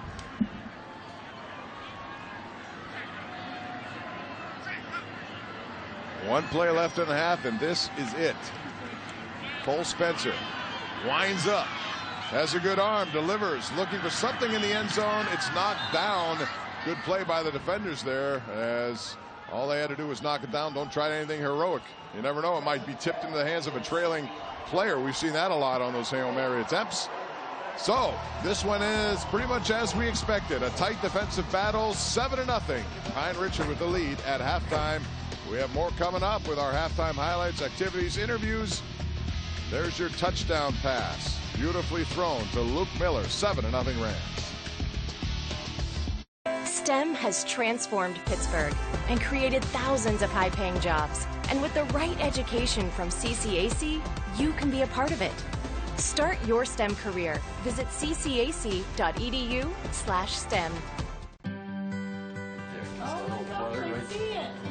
Oh my gosh.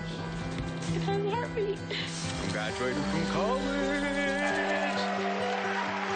Whether it's a big thing, small thing, or something unexpected, PNC will be right there when you need us.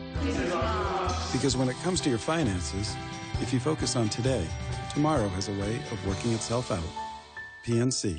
Make today the day. You look nice. Getting around isn't as easy as it used to be. That's why we called Bath Fitter. They removed our old tub and installed a beautiful new spacious shower. Now, getting in and out is a breeze. And we have peace of mind with seamless walls that provide a watertight fit, plus their lifetime guarantee. Thanks to Bath Fitter, life is so much easier with a shower we love. Bath Fitter. People you enjoy dealing with and a company you can trust. Black Friday means the best tech with the best savings. And now at Nissan's year-end event, you can get both in our award-winning lineup. No brand has earned more J.D. Power Initial Quality Awards for cars and trucks than Nissan in 2018. Get Black Friday savings before they're gone. Save up to $14,221 on the 2018 Titan, or get a low $199 per month lease on the road. But hurry, Black Friday savings ends soon. I want a college degree, and I want the full college experience. That's CCAC. I play volleyball. I'm in the art club, and I'm going to India next semester. And I'm graduating with way less debt. Get a total college experience at CCAC. We're back with more of our First National Bank halftime report. This is the Thermo Twin Championship Weekend presented by PNC here at Heinz Field. Bob Pompiani and Doran Dickerson. We're joined by Eric Kasparovich, head coach of Pine Richland. 7-0 your team leads. Eric, let's talk about the play. It was a timely call on a flea flicker. When did you know that was going to be successful? Yeah, it's something we've been practicing. We've had that in the bank for about 3 weeks. But right after a turnover, you know, we always like to take a shot there. It's always a good time to do it, and the kids executed to perfection. So. Hey, Coach, Doran Dickerson here. What are you going to say to your team whenever you go into to halftime to make sure you keep the momentum coming out of half? Yeah, well, we get the kicks, so that's good. We're playing great defense, so we got to continue to do that, get the ball back to our offense, and we just got to make the most of our opportunities. You know, we've had the ball down in a couple times and haven't been able to finish. So we just got to finish a couple drives, get some more points on the board here, and hopefully, you know, put this one away. But they're playing extremely tough, so it's going to be a battle here in the second half. Coach, thanks for your time. We appreciate it. Best of luck second half. Thank you. Eric Kasparovich, head coach, Pine Richland. They lead 7-0. A well-timed flea flicker call. Yeah, it was the handoff up the middle back to Spencer, and he finds Miller 29 yards. The timing of that was just as important as the actual execution. It was, and they diagnosed it. They had man coverage. I mean, the timing, like you said, was huge. Great throw, great catch, way to move and get some momentum going into that game. We'll take a break. When we come back, Josh and Matt are here. They're going to go back over some of the highlights. We're also going to have a special interview with Tim O'Malley, Executive Director of the WPIAL. Let's get started. Whether it's on your first account or your second location, let's put smart technology in your hand and smarter people by your side. Let's get started online or at your local First National Bank branch. Hey, man gets this, cut to this. Don't sweat it, because when it comes to work, Ford Commercial Vehicles can take it and bring it and flat out work it. You might say they're wired for success. Ford Trucks and Vans, year after year, America's best-selling line of commercial vehicles. During the Transit Sales Event, get these great savings on a 2018 Ford Transit. American Standard Heating and Air Conditioning is built to a higher standard, so you can focus on problems in your life, like which remote turns the TV on. Built to a higher standard. Visit AmericanStandardPittsburgh.com for a dealer near you. The holidays make me look forward to Chick-fil-A, honestly. Every year we have an ugly sweater party. I like the manatee. That one's cute. I love it. We cater it with Chick-fil-A. The crowd pleaser. Scott's always so helpful. All the food's coming out as quickly as we can. Since she usually has a small child with her, we want to make sure we help them to their car. It takes the stress out of the holidays. We're going to help no matter what. Scott, here's a present. It's my own ugly sweater. Dino! You win the prize, yeah. Nice. You win the prize.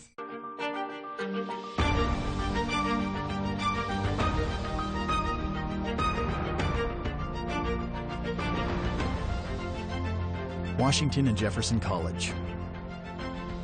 Are you ready? Let's make it easier for you to manage your money. Or send it to people you know with Zelle. Let's give you an on-off switch for your debit card and live support at your ATM. Let's get started online or at your local First National Bank branch. Welcome back as we continue now. Pittsburgh CW's presentation of the First National Bank halftime report. 7-0. Pine Richland has the lead. Pine Richland band on the field, a big band, and then Seneca Valley will take the center stage here at Heinz Field. Joining us right now, Executive Director of the WPIAL, Mr. Tim O'Malley. You have to, first of all, you love the weather based on what we saw last year compared to this year. It's been a fun day. Your thoughts so far of these games? Well played. Great day. And this one is, it's up to its expectation. They're playing very well. Last game was very well played. Obviously, Aliquip did a great job, and hats off to Olsh for what it was they accomplished. Yeah, Olsh first time ever. They win a championship, and they took it to the Rams of Rochester. Just shut down a very talented run game that the Rams have. And then we saw Aliquippa with their talent, and they do have a lot of talent. It was on display at just about every position. And the positive thing was the young Gibson kid had a tremendous day. And last year, some of those kids played last year in that tough 2-0 loss, but they came back today, and I think avenged what occurred last year. Yeah, that was a tough game to watch, and he was a quarterback by then. Yeah, now he was the receiver, and Eli Kasanovich did a good job. And then we saw really a thrilling game, the best of the day. I thought the last one went down to the final play. Very well played, and two great teams, two great coaches, and hats off to Coach Rossi, and Coach Chirpek's done such a great job. And Chirp told me afterwards that had they scored there at the end, they were going for two. They weren't going to play overtime. Is that right? Yeah. So that's Chirp football right there. And just your thoughts about having this event here at Heinz Field, and all these communities get a chance to really experience what it's like to be at this facility. And first of all, we so very much appreciate the opportunity that KDK's provided to put these games out on the air, and I think it adds in a very significant way to the accomplishment that these kids have. And then for the communities to come in and take part in the celebration here at Heinz Field, it's unmatched, and we're happy to be able to do it. Well, we appreciate your hospitality. Look forward to hopefully a long relationship here as we continue. We have one half of football remaining, maybe more at 7-0. Our thanks to Tim O'Malley. Thank you, We'll see you again down the road, and we'll come back with halftime activities right here, presented by First National Bank. Do you want to go out? Sure. Do you love me? Absolutely. Will you move in? Yes. And here you are, ready to share your life, your love, and even your finances. Although you may not always be on the same page. But PNC can help you set a budget you both can agree on. The sooner, the better. In fact, today is the perfect time to start. PNC. Make today the day.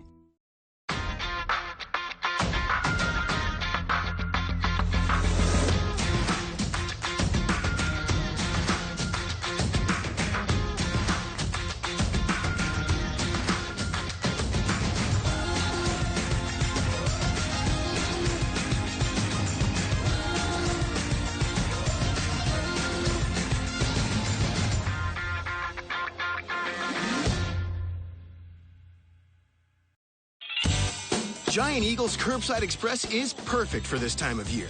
Because while you're busy getting ready for the holidays, Giant Eagle does all your shopping for you.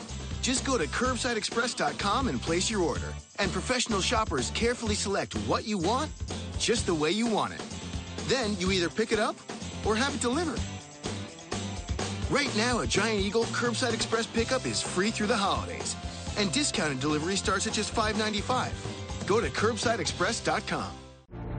You can't just wait for it. You have to go get it. You have to push yourself. Because limits only begin when hustle stops. You have to work together. Because you can't get there on your own. You'll have support. Because you're more than just a name on a list. And then you'll get there. That's success. And I hope it's ready for me. Because I'm ready for it.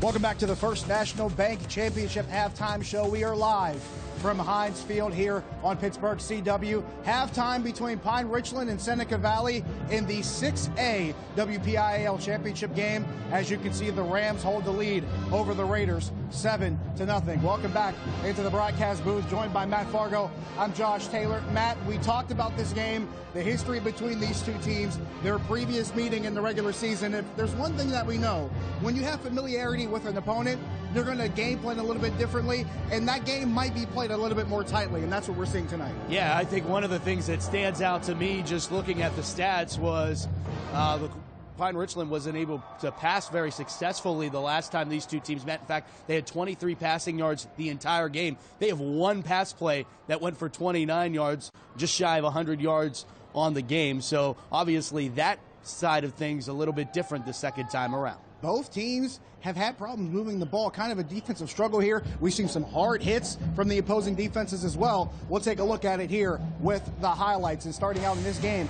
Matt mentioned Pine Richland's offense not really getting off too much of a start. Meanwhile, Seneca Valley started making some plays early. Big third down conversion there by Jake Stebbers. Also, Jake Meinweiser made a couple plays as well, but in the meantime, that field goal attempt by Seneca Valley blocked and returned by Chance Boyd for Seneca Valley. That was a 6.5-minute drive that ate up the first quarter clock but resulted in no points. Meanwhile, another play here along that drive, an interception that comes down later on. Seneca Valley, another opportunity to score wasted. Pine Richland brings it back. Then there's Pine Richland. Field goal attempt by Mason Pruse. That was no good, so this game remained scoreless. Meanwhile, Seneca Valley trying to find ways to move the football. Then there's a big fumble here by Jake Meinweiser.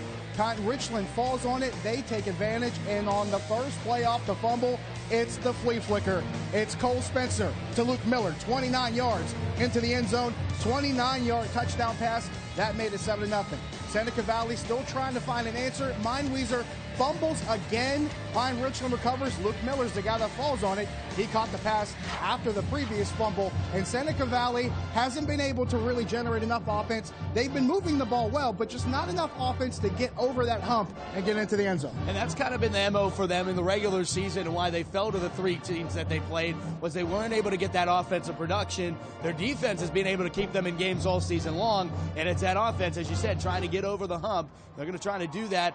The defense has kept them in the game. It's a one-possession game, and Pine Richland's had good field position, haven't been able to convert on the turnovers Seneca Valley's been forced. We talked chess match when we were talking about South Fayette and Thomas Jefferson in the 4A game. This is turning into a nice little chess match between Ron Butchler and Eric Kasparovich. Yeah, Ron Butchler's done a really terrific job. His second year now at Seneca Valley, and he said he never thought that he was going to be back as a head coach.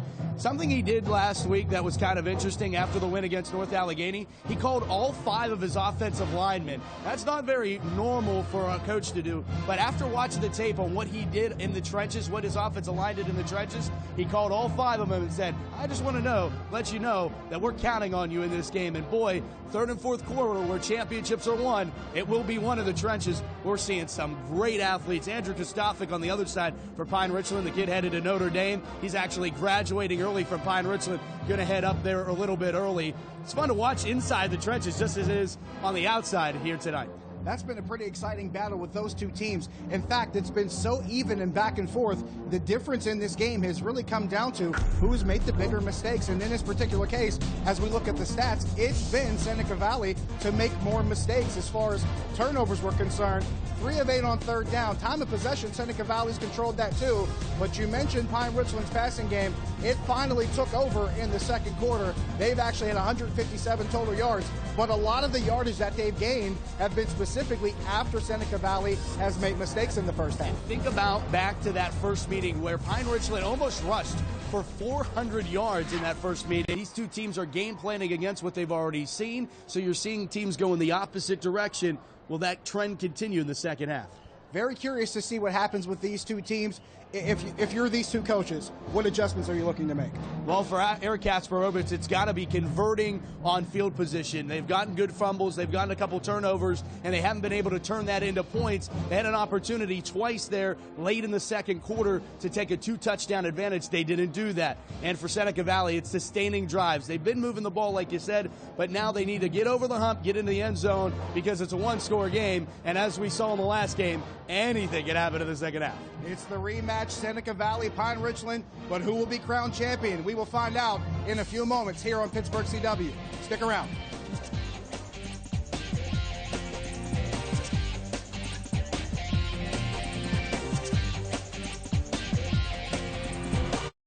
Let's get started. Whether it's on your first account or your second location, let's put smart technology in your hand and smarter people by your side. Let's get started online or at your local First National Bank branch. Hey, man gets this, cut to this. Don't sweat it, because when it comes to work, Ford Commercial Vehicles can take it and bring it and flat out work it. You might say they're wired for success. Ford Trucks and Vans, year after year, America's best-selling line of commercial vehicles. During the Transit Sales Event, get these great savings on a 2018 Ford Transit. American Standard Heating and Air Conditioning is built to a higher standard, so you can focus on problems in your life, like which remote turns the TV on. Built to a higher standard. Visit AmericanStandardPittsburgh.com for a dealer near you. The holidays make me look forward to Chick-fil-A, honestly. Every year we have an ugly sweater party. I like the manatee. That one's cute. I love it. We cater it with Chick-fil-A. The crowd pleaser. Scott's always so helpful. All the food's coming out as quickly as we can. Since she usually has a small child with her, we want to make sure we help them to their car. It takes the stress out of the holidays. We're going to help no matter what. Scott, here's a present. My own ugly sweater. Dino! You win the prize, yeah. Nice. You win the prize.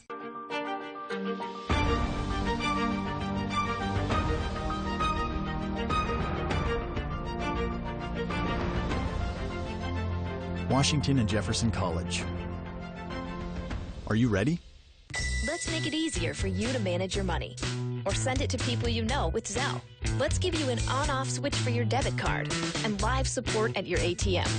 Let's get started online or at your local First National Bank branch.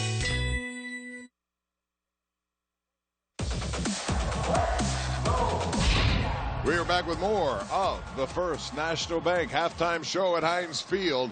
7-0. Pine Richland has the lead. Only 2 quarters stand between them and another championship for Eric Kasparovich. This has been a tightly contested game. Bob Pompiani, Doran Dickerson here. What are your expectations of the second half? Can Seneca Valley do anything to open things up from an offensive standpoint? I think they need to throw the ball down the field. They were hitting on a couple crossing routes throughout the first half. So this half, you need to really grab some momentum, hit on the routes, make sure you're throwing the ball down the field. No more mistakes, no more turnovers. Be disciplined. Although they did, stiffen after those turnovers. The one, however, right off the bat, there was a fumble that Pine Richland recovered. It turned into the only score of the day, and it was a flea flicker, and it was beautifully done as Pine Richland returns to the field. And it was 29 yards. Luke Miller, got some separation in the secondary, and Cole Spencer put it right there. It went to Luke Meckler up the middle. He turned around, created that flea flicker opportunity, and it worked against Seneca's defense, which has been stingy. That's the only points of this game, 7-0, and that's where we stand right now. And, you know, field position always is a big important part of this game. And to start the second half, we always look at the first drive of the second half, how important it is for both teams. It's huge. It's important for both teams. And we talk about the word momentum all the time in sports and in football. This is huge for both teams. Second half, last half for the seniors, you got to give it your all and get in the right field position and execute. So we have a low-scoring game. We expected that a little bit. And there is Cole Spencer. He threw the touchdown pass, only a sophomore. Now, you know, he's made a couple of sophomore mistakes, but he's a young kid, and he seems to have the poise to handle that position. It's not an easy position, especially in this offense with this program, because they have a lot of talent in that program, but he's acquitted himself very well, as has Gabe Lawson, the quarterback for Seneca Valley. Ron Bushley will be joining us shortly. We'll talk about what they need to do and hear about his halftime adjustments, what he thought his team did in the first half and what they need to do in the second half. But they had an opportunity, had a field goal blocked by King, who's been just about everywhere. He and Sir Manera, both of those guys, as Seneca Valley comes back to the field, those guys have been very active in the linebacking game, making it tough up the middle to run against that team. And so Pine Richland has stacked it up. We'll see if they can do anything in the passing game to try to offset that. Yeah, we talk about those linebackers. I mean, I love their instincts, their toughness. You could tell they're the leaders of the defense. Seneca Valley, they're running different formations, but running the same plays. So I think they're going to try to confuse Pine Richland's defense coming here in the second half. Maybe take some shots down the field. You got to get some points on the board. You really do. Well, the run game has been shut down for Seneca Valley for the most part. Jake Meinwieser, 12 carries for 45 yards. Long was 12, so he's averaging 3 a pop. They need to get more if the passing game is to open up. And so far, Lawson in the passing game is just 3 of 10 for 23 yards. Stebbins with 1 reception, Meinwieser with 1, and Luke Smith with 1. So they're going to need to open things up against a very stingy Pine Richland defense, which is a good team when they play with the lead. In case you missed it earlier, we had 3 championships already crowned. We started early this morning at 11 a.m. Our Lady of the Sacred Heart, they won.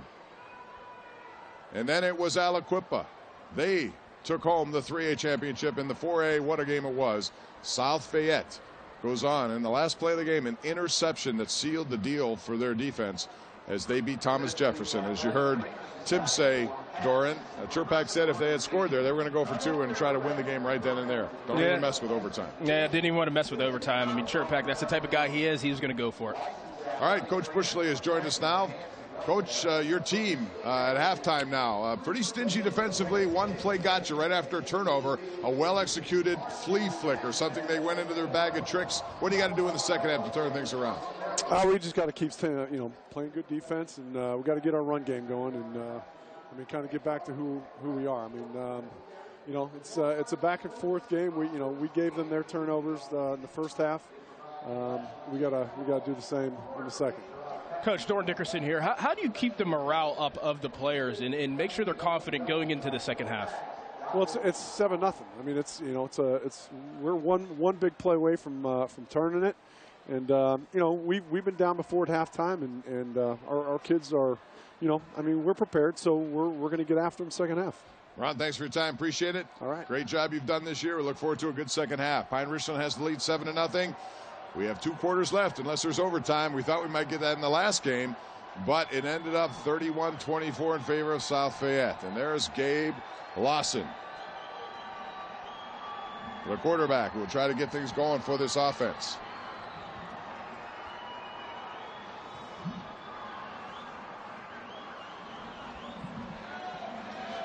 And Cole Spencer, the sophomore, with the only touchdown pass of this game.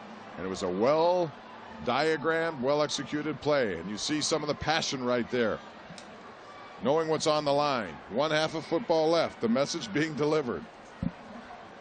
I talked about earlier, the summer conditionings, the spring ball, all the stuff that you do before the season, even the exhibition games, the little things you do. This is what it comes down to. The second half, you got to give it all you got because you don't want to go home.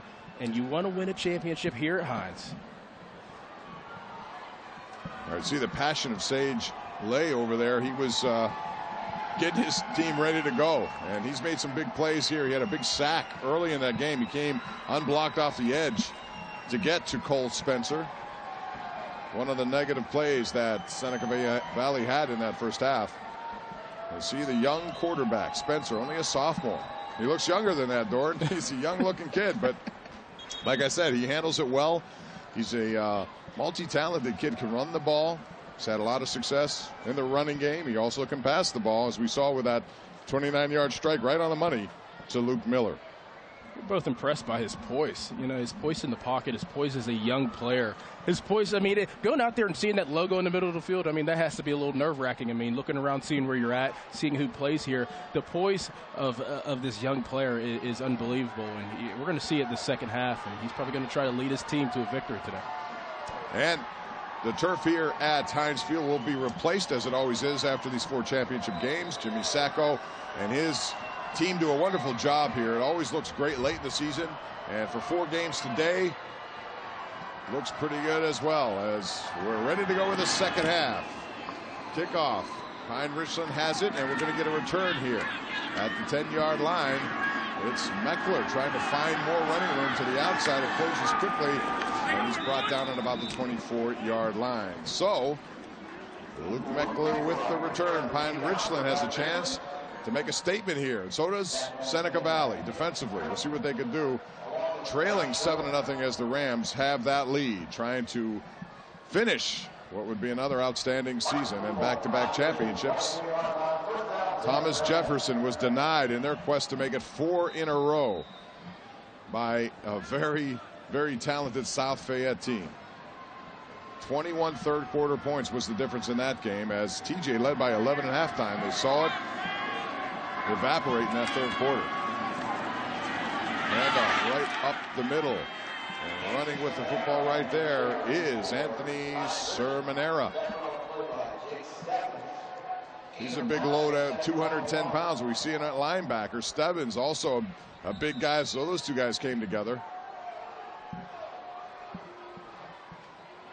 2nd and 1 after the gain of 9 yards, and the snap is low. Spencer recovers, lay on top of him, and that's going to go for a loss there.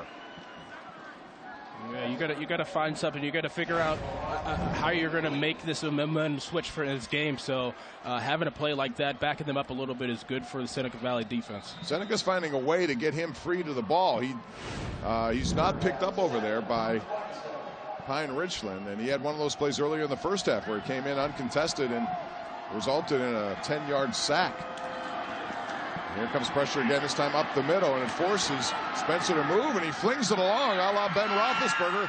Sermonera, look at him go, the big boy, putting his head down, getting across the 40 to the 41-yard line. That's a great bit of ad-libbing, a gain of 14 yards, and a heads-up play by Cole Spencer. Way to improvise and just be an athlete here. That's a big play, and throwing it to your guy, the heart and soul, as we say, the offense and defense, the toughest guy on the team, getting the first down. Gotta love Sermonera. He does it on defense. Now he's in that game.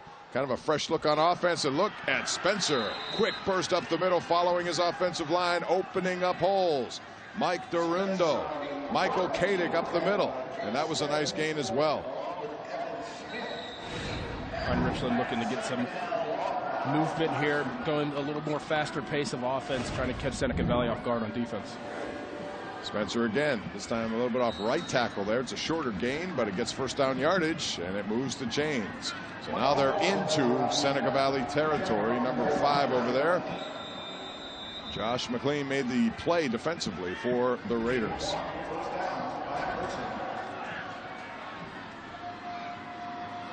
Yeah, up-tempo approach here to start this second half drive. Number 2, Meckler has it. He gets to the outside, keeps on going. First down yardage or more. He broke 2 tackles there.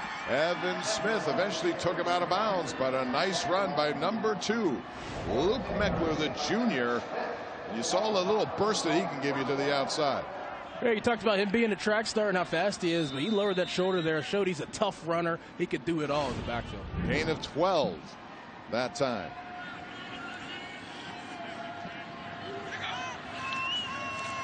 Pressure up the middle this time, and Spencer escapes it now, looking to find some blocking. He cuts back into the middle, and that's a nice positive gain. Looked like it might be a negative play to start. A gain of 7 after he dodged the initial play there and avoided a loss. Good job getting positive yards here, getting upfield, getting down when you have to.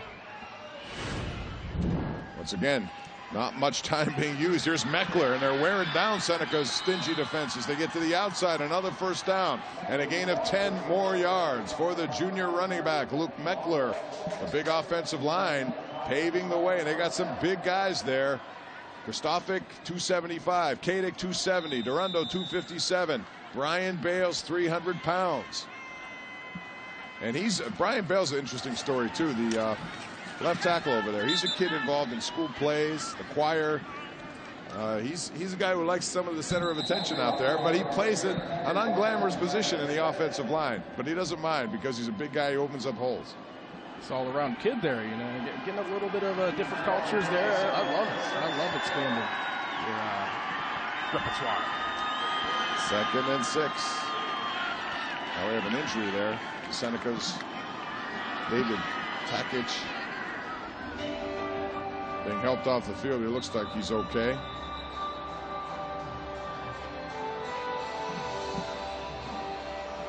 .8:47 left in this third quarter, and Pine Richland has taken the kickoff and moved right down the field pretty methodically at a bigger tempo than they saw in the first half.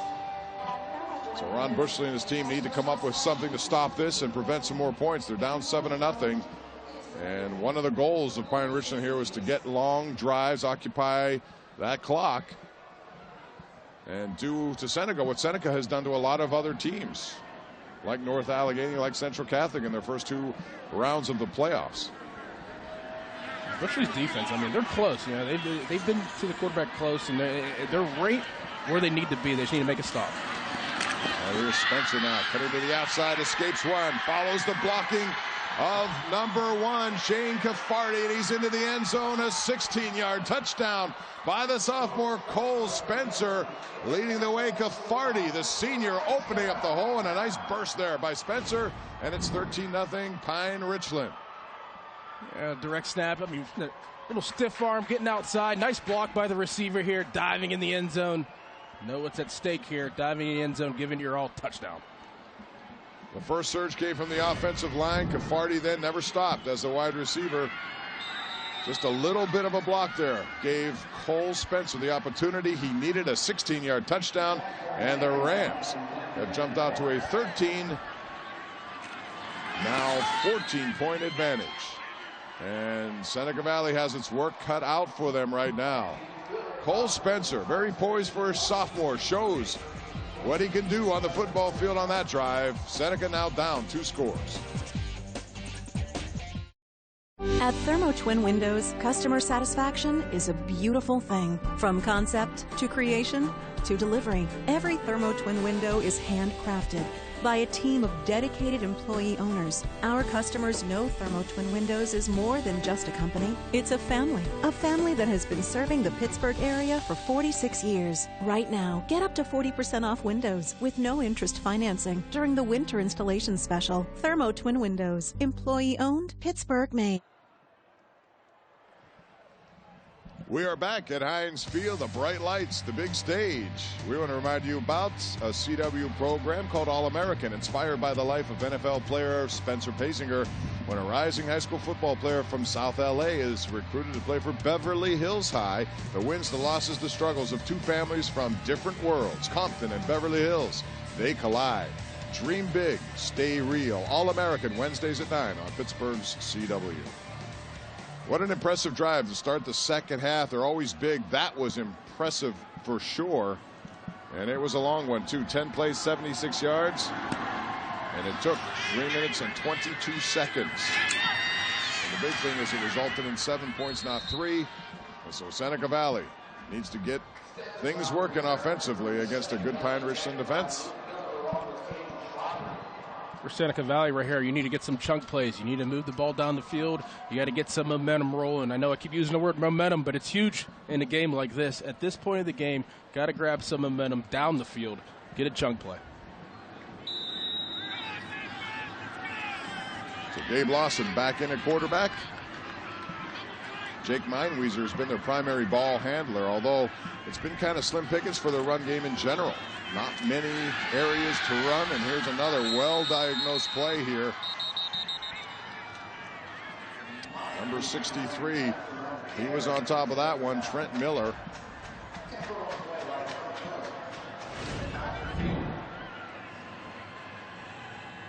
This defense just swarms to the ball.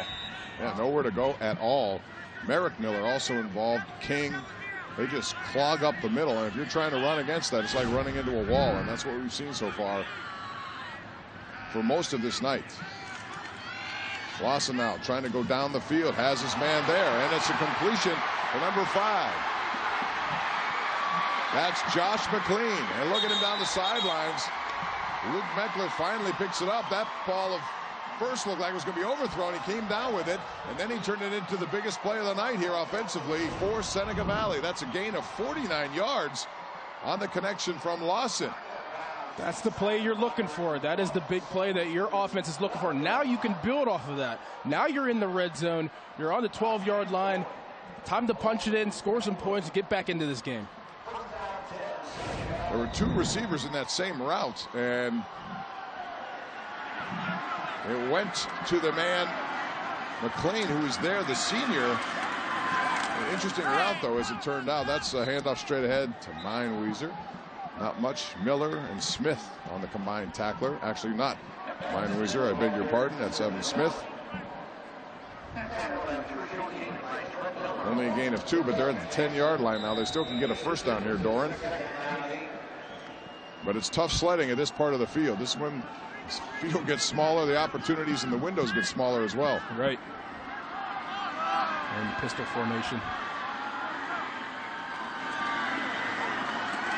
So, quarterback Lawson kept the ball. Luke Miller was all over it. The man who scored the first touchdown of the game on the flea flicker. A little indecisive was Lawson. There wasn't much to do there. Either hand it off or keep it, and both were well diagnosed by Pine Richland. He wanted to kind of option it out to the back Meinweiser, and he just didn't have enough time. Great play by Pine Richland's defense. So Lawson now, a negative play there. See what they could do. Needing some points. Play action, rolling left. Pressure, throws. That'll be out of the end zone. We have a flag on the play. Wow, that ball was not going to be caught. Connor Heltzel was back defensively there, and there was contact. We'll see what the official call is, but it looks like pass interference in the end zone.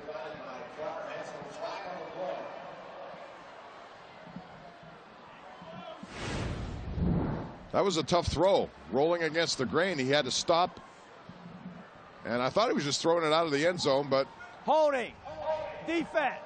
That time's going to be half the distance to the goal. Replay 3rd down. So Luke Smith was in the back of the end zone there, number 3, but he was out of the end zone too, which I thought would not. But I guess that holding call came earlier in the play.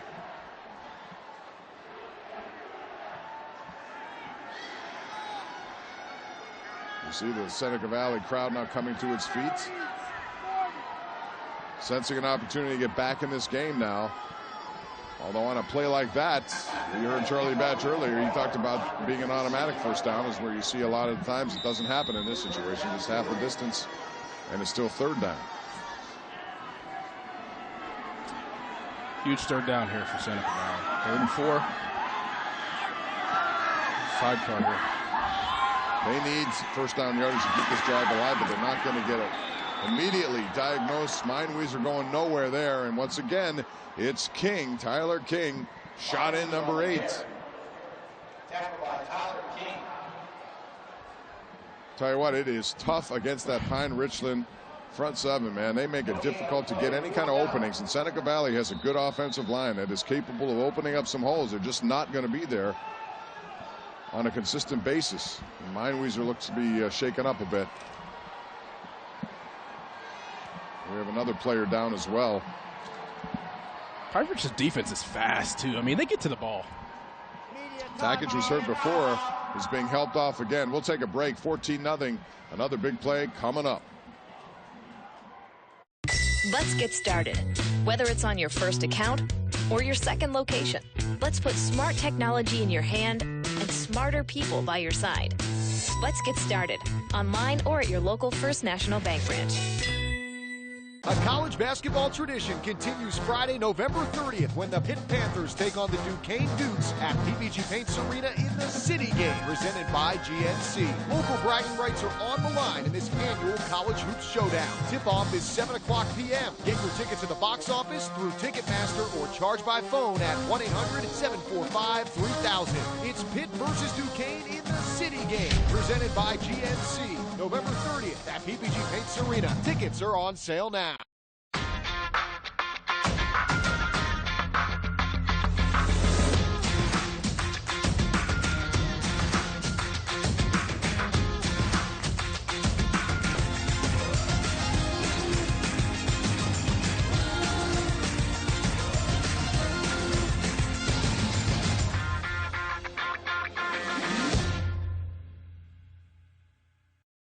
Let's make it easier for you to manage your money.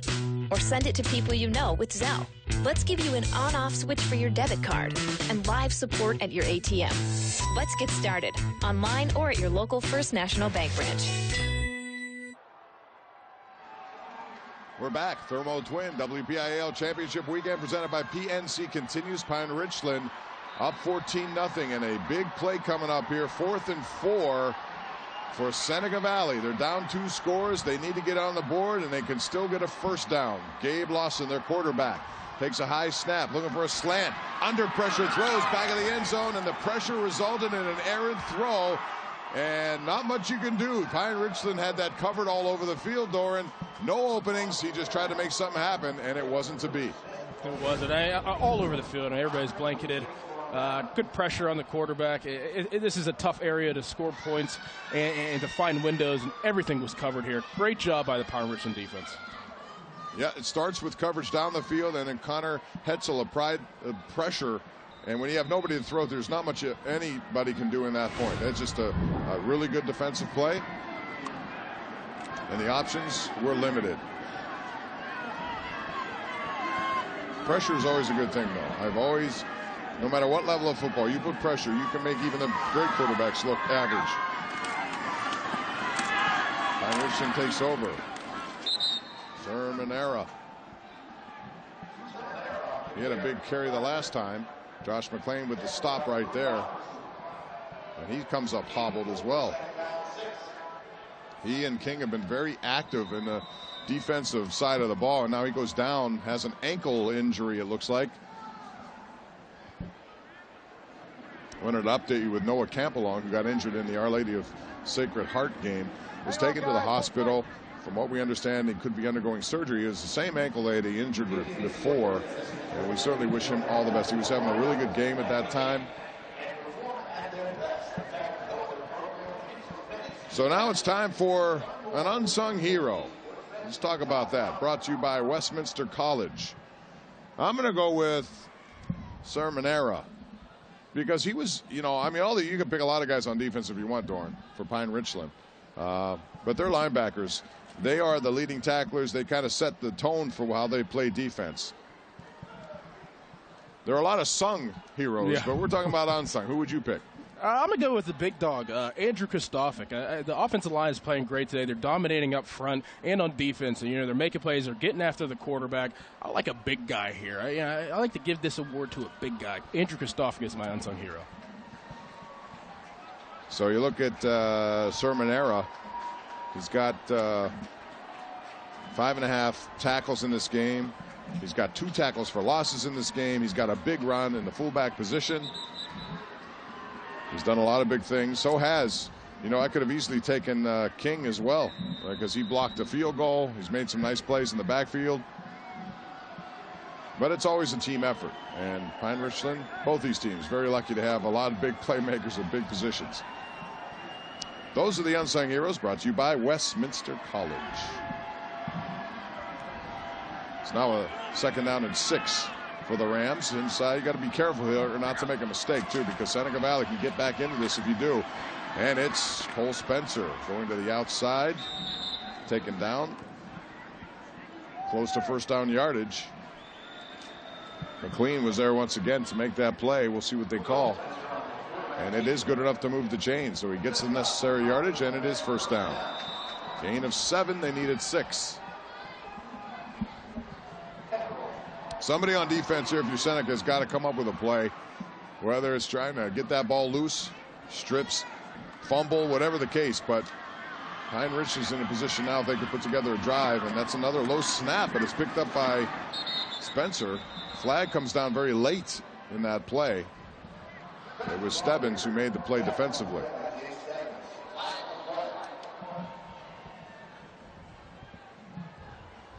Holding. Offense. We go half the distance and a spot or foul. Replay first.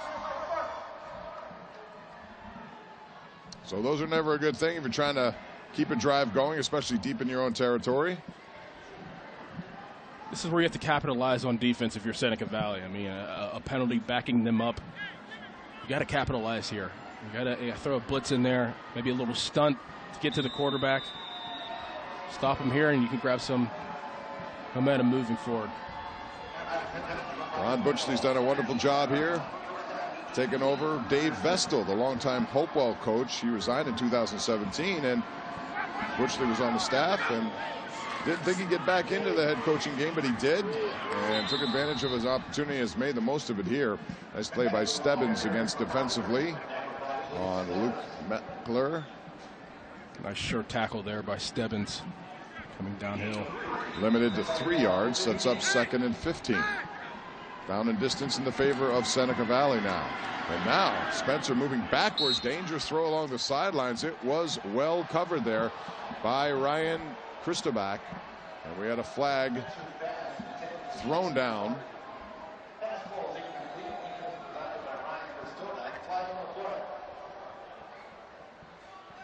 And that was a dangerous play by a young quarterback, rolling near his end zone and throwing that down the sidelines. And as we said, Seneca needs a big defensive play, trying to make something happen. Pass interference, defense. 15 yards to the previous spot. It's going to be a first down. We believe that's the first penalty of the night for Seneca Valley. You see the pressure there along the sidelines. At this point, it's probably one of the worst penalties they can have because they are building something right there, and now they just give Pine Richland's offense a chance to keep moving the ball down the field, and that was just a bad penalty right there. Yeah, they had the down distance to their side, and first penalty of the night came at a bad time for Seneca Valley. And now Spencer using his quickness up the middle. Get some yardage as we continue to grind that clock. If you're Pine Richland, that's a good thing. Seneca, not so much. 3 minutes, 50 seconds left. Drew Robertson was there defensively to make the play on Cole Spencer, who's been very good operating this offense tonight. Gain of 4, 2nd and 6. Again, he's going to keep it, run, get first down and more. Spencer across the 40 to the 42-yard line. And there he's hit by Connor Hayes, but too late to stop him from first down yardage. Nice healthy gain there as they move closer to midfield. Spencer's so elusive whenever he runs with the ball. He's very smart for how young he is. Elusive, and it doesn't take big hits, gets down when he has to. Now it's Meckler on the handoff to the right side. It's a couple of yards, and not much more than that, but Spencer is he's a smart quarterback too. When you watch him, he waits for his opportunity on the offensive line, and so far he has 96 yards rushing now on the night on 19 carries. So we talked about his ability to throw the ball, and we saw that talent on the 29-yard touchdown pass to Miller, but his ability with the run game, he's difficult to defend.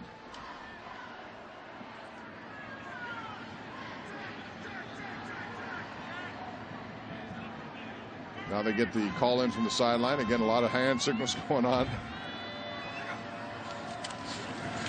Handoff up the middle. And once again, Meckler making people miss. Gets to the outside. Look at Meckler go. He's on his way. Number 2 being pursued from behind. And he is finally caught there by Brennan Hayes. But what a run by Luke Meckler. That's 51 yards. He broke several tackles before he was knocked down. Look at this here. Weaving in and out of the defense. Breaking a tackle here. Another tackle. Get off me. Sidestep. Cutting back. I'm going to turn on the afterburners. Oh, what a run by Luke Meckler. Luke Meckler is the track star. 300 hurdles. Came in, I think, 2nd in the state. But You see when he gets the opportunity, he's shifty, he gets there, and all of a sudden, what looked like a promising defensive opportunity for Seneca Valley has turned into one of survival here, as it was Sermonera again with a big run, and he attracts a lot of attention. He's a big guy. More than one person needs to take him down. I had no doubt he was coming back in the game after his injury earlier in this drive. I mean, one of the toughest kids, like we said earlier, on this team, heart and soul. Once again, Spencer keeps it, twists, turns, and he gets into the end zone for the touchdown. Cole Spencer, what a drive. It was aided by a pass interference call that got them out of a deep situation in their own territory. The ability of Cole Spencer, who was hit, stopped, kept on moving those feet, and he scores. Cole Spencer just brings a level of play up for his teammates around him. I mean, he's a guy that I would love to play for. You look around, you see him grinding, you see him making tough runs, tough throws, hanging in there. I mean, that's a guy you want to play for. A lot of passion with this young kid. Great touchdown. And another good play there, a block by Sermonera on Jake Stebbins. He moved him backwards there, and that's that unsung hero guy I was talking about.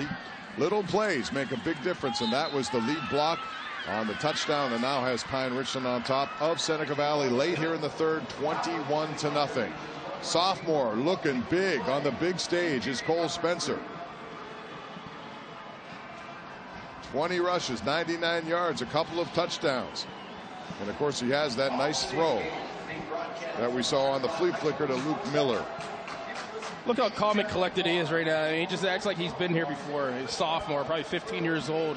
He's going out here leading his team down the field at Heinz Field, scoring a touchdown, putting his team in position to live for another round. 9 plays, 94 yards. And again, Seneca had him down deep, down in distance, and it was a penalty that got him off the hook. And since that point in time, a nice run that we saw by Meckler of over 50 yards. And then the very poised Cole Spencer scores again.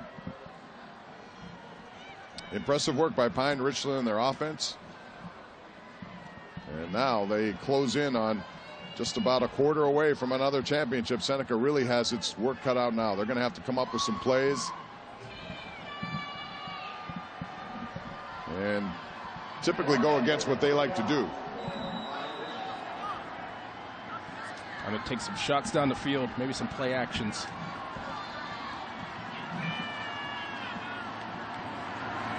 All right, here's the kick. And it's a good one. Taken at the 7-yard line. And it's Meinwieser trying to get himself to the outside. Attracts a lot of attention. And he gets to about the 26-yard line, and that is where Seneca Valley will go to work. You always tell if a good coach football team plays well on special teams, and that's what Pine Richland's doing. We saw a block kick earlier. Look at the pursuit angles on this kickoff and on each and every one of the kickoffs, so you can tell they're coached well on special teams. All-around great team is always good on special teams. Eric Kasparovich has really taken this program to another level here. He's had some good players, no doubt, but he's also worked them into where they are. He's a great communicator. Actually, a very good inspirational speaker. If you've ever heard him out, I've heard some of his speeches. He can get you going, and he does that. And there's a snap that kind of rolls back to the quarterback flag, and we have a false start, it looks like, against Seneca. Snap infraction.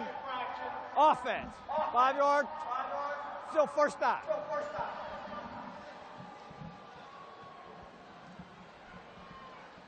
Ron Butchley's done a wonderful job with Seneca Valley, but this is a deficit that's hard to make up, especially with only 1 quarter to go to do it against a team that has been very stingy and given up any sort of plays down the field. Now, they had their best play on their previous possession, and it went for a big gainer on the pass to Josh McClain, but other than that, they haven't had all much. Lawson. Stebbins had it in his hands, juggled it, could not hang on. That would have been enough for first down yardage.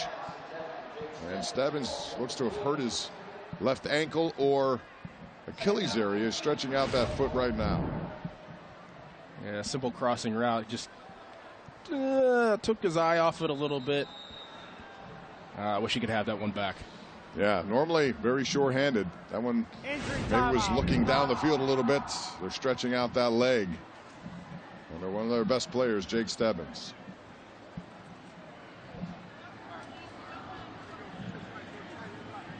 He's getting up now, which is a good sign. Looks to be okay, walking off under his own power. 25 catches on the year. He's a guy they use in that tight end position. But so far the run game, as I said, has been pretty much shut down here by Pine Ridgeland. And when that happens, then Seneca Valley kind of goes out of their comfort zone, and it makes it difficult for them to do what they got to do. Yeah, you got to start throwing the ball down the field, letting some of your receivers run underneath some passes, make some plays. You know, like you said, that's tough to do whenever that isn't your game. But you know what? These kids are going to dig deep, and they know it's at stake right now. This is the fourth of 4 championship games we've had. Our Lady of the Sacred Heart, congratulations, first championship. They're celebrating that one at Coriopolis, and then Aliquippa. They're used to it. It's their 17th. Amazing stat that they've been there 11 straight years just to get there. And then in the last game, which was the most exciting one of the day so far, went right down to the end. Trimber with a big interception at the goal line. Bill Churpak would have gone for 2 had they made that and tried to go for the win. Final was 31-24 South Fayette. With 21 third-quarter points, and special teams played a big part of that. They had a big return to start the second half, and they also had a blocked punt, which led the way to points as well. So big plays like that in a big game normally make the difference. And right now, Seneca needs a big play. Gabe Lawson with 5 wide now. Throws. That one should have been intercepted. 2 players were there. Luke Miller was one of them, and Dylan Stetson also in the vicinity. Not sure who touched it, but it was a risky pass, and it could have been intercepted. He had the motion man, too, in the flat, coming across the formation. It probably just really locked in on one of the receivers going across the formation on the other side, and got away with one right there. But again, it's pressure that made the difference. They were bearing down on Lawson, and he had to do something with it. And it normally leads to an inaccurate throw. Luke Meckler back deep to receive this punt by Seneca Valley. And it's Gabe Lawson, the quarterback. He's also their punter. Angles this one. Goes out of bounds inside of the 50-yard line. And Pine Richland now, with only 39 seconds left in the third quarter, will take over right at midfield. And it's a good field position for them and their offense, which has been on a roll here in the second half. Going to look to seal the deal here.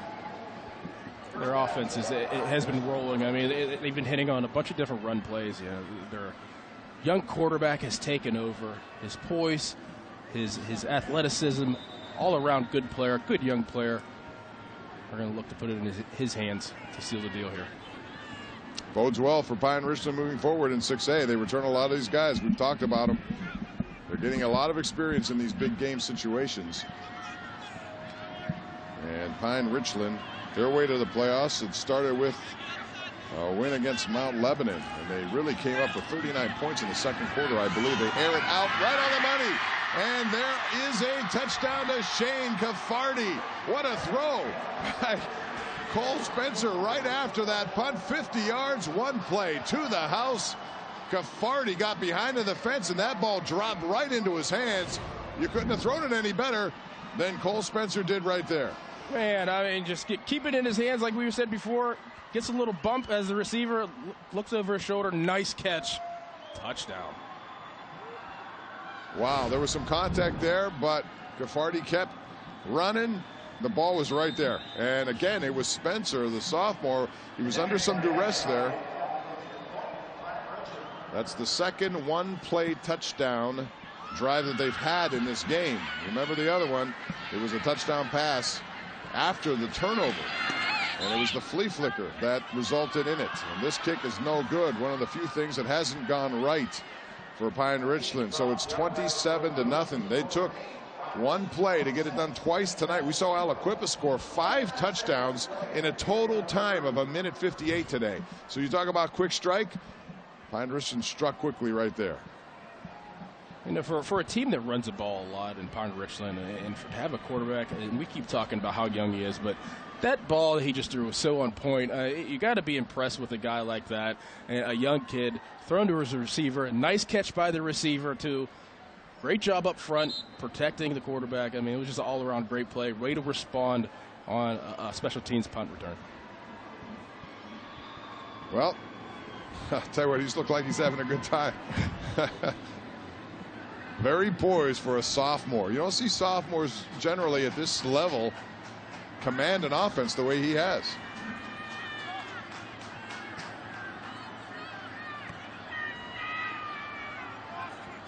I said earlier, big shoes to fill. I mean, look who they had last year. Phil Dracovic, who's at Notre Dame. They've had Ben DiNucci. A lot of great quarterbacks have come out of Pine Richland. Big shoes to fill, and he looks like he's doing a great job of doing that today. Yeah, Kevin McKay before him. He played with Neil Walker. They've had so many talented athletes at Pine Richland. And this kid, you know, it's funny because I talked to Eric this week at a coach's corner lunch we did, and he said, you know, it's difficult to replace a quarterback like Dracovic. A nice tackle there in the open field by Pine Richland special teams and Josh Reckenberg. But they had a conversation, and he said, I just want you to be Cole Spencer. I don't want you to try to replace anyone. You have to be you, and it's taking some time. You got to go through some of the ups and downs that come with that. There are mistakes along the way, but Kasparovich is good with handling these young guys, and it shows his development throughout the course of the season. And again, teams in 6A are going to have to deal with him for the next 2 years. Kasparovich has been around big-time players in LeVar Arrington, played high-level football, so he knows what it takes for a young kid to keep his mind right and keep him poised, as we see from Cole Spencer. Gabe Lawson now looking to make something happen. The passing game, throws it, deflected, incomplete. And the receiver over there, Josh McLean, wanted some contact and a flag. He's not getting it.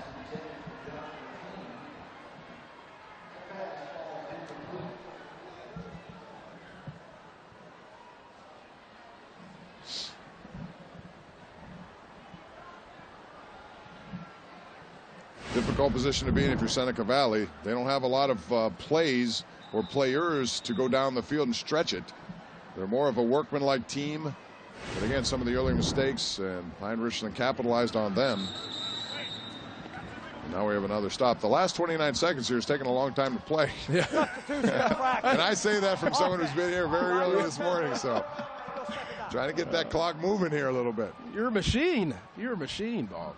That's fun. I love high school sports, you know. It's like the pure essence of the game. Yes. These memories, they're playing for a trophy, they're playing for memories, reputations, all of that.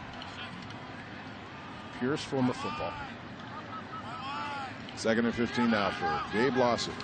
Talented quarterback, the junior. Talked to his parents earlier, and that's a nice pick. Look at that one-hand deflection again. It's Sir Manera. Coming up with a play, my boy, the unsung hero. Oh, what a player he is. I mean, all over the field, offense, defense, making tackles. Look at this. Look at his tip. Tips it to himself. Athletic play. Tell you what, if he wasn't going to make that play, Chance Boyd was also there. It was difficult. Stebbins was the intended receiver, but there were two guys right in there, and that's the problem when you fall behind by this much. You got to do stuff that you typically would not do, and this is a talented defense to do it against. Really impressed by this defense today. As impressed we are by the offense and the young quarterback, this defense has done what they had to do and came up with turnovers today. 10 seconds left. This will be the final play of the third quarter. 27-0. And Pine Richland has really exploded here with 3 touchdowns in the third quarter to pull away. Handoff, and it's Manera. Got the interception. Now he gets the handoff, and that will be the final play of a third quarter, which was dominated by Pine Richland. They flexed their muscles in that one. Good performance at quarterback, touchdown passes and runs by Cole Spencer. Opens it up, 27-0 Rams after 3. In a world in need of healthcare professionals, CCAC prepares you for a career that makes a difference. Pursue one of more than 30 health career programs at a cost that you can afford. Answer the call at ccac.edu. Black Friday Friday savings are going on now at Bridgeville Appliance and Dormont Appliance. Save up to 40% on select GE appliances. Get a GE stainless steel range and microwave package starting at just $578. Save over $1,000 instantly on select GE French door refrigerators. Get the smartest features, time-saving technology, plus interest-free financing and expert installation. It's Black Friday savings now at Bridgeville Appliance and Dormont Appliance. Oh my gosh, I see it. Oh my gosh. It has a heartbeat. Graduating from college. Whether it's a big thing, small thing, or something unexpected, PNC will be right there when you need us. Because when it comes to your finances, if you focus on today, tomorrow has a way of working itself out. PNC. Make today the day. Thanks. It's like a smart thing. What's the weather? Sunny. Perfect chicken eating weather. How'd you get in here? It's time for chicken. What's the traffic like? Rerouting you to chicken. Okay. Hey, Calzo, order pizza. Ordering chicken. No, pizza. Chicken. Okay, chicken it is. It's Chick-fil-A catering season. Now that's smart. Pittsburgh has been built and rebuilt, and now it's time to build again. CCAC offers training in more than 30 skilled, in-demand careers. Are you ready to build your career? ccac.edu/success. We continue with our coverage of the Thermo Twin Windows Championship presented by PNC. What a day it's been. 3 champions in the book. We're about to crown another unless Seneca Valley can turn this around in a very quick way. Down 4 scores. 2nd and 3. It starts with making a play here. Spencer with a handoff to Meckler. Meckler turns it up, gets to the 20, and that's going to be good enough to extend the drive and keep this one alive. They move the chains. First down, Pine Richland.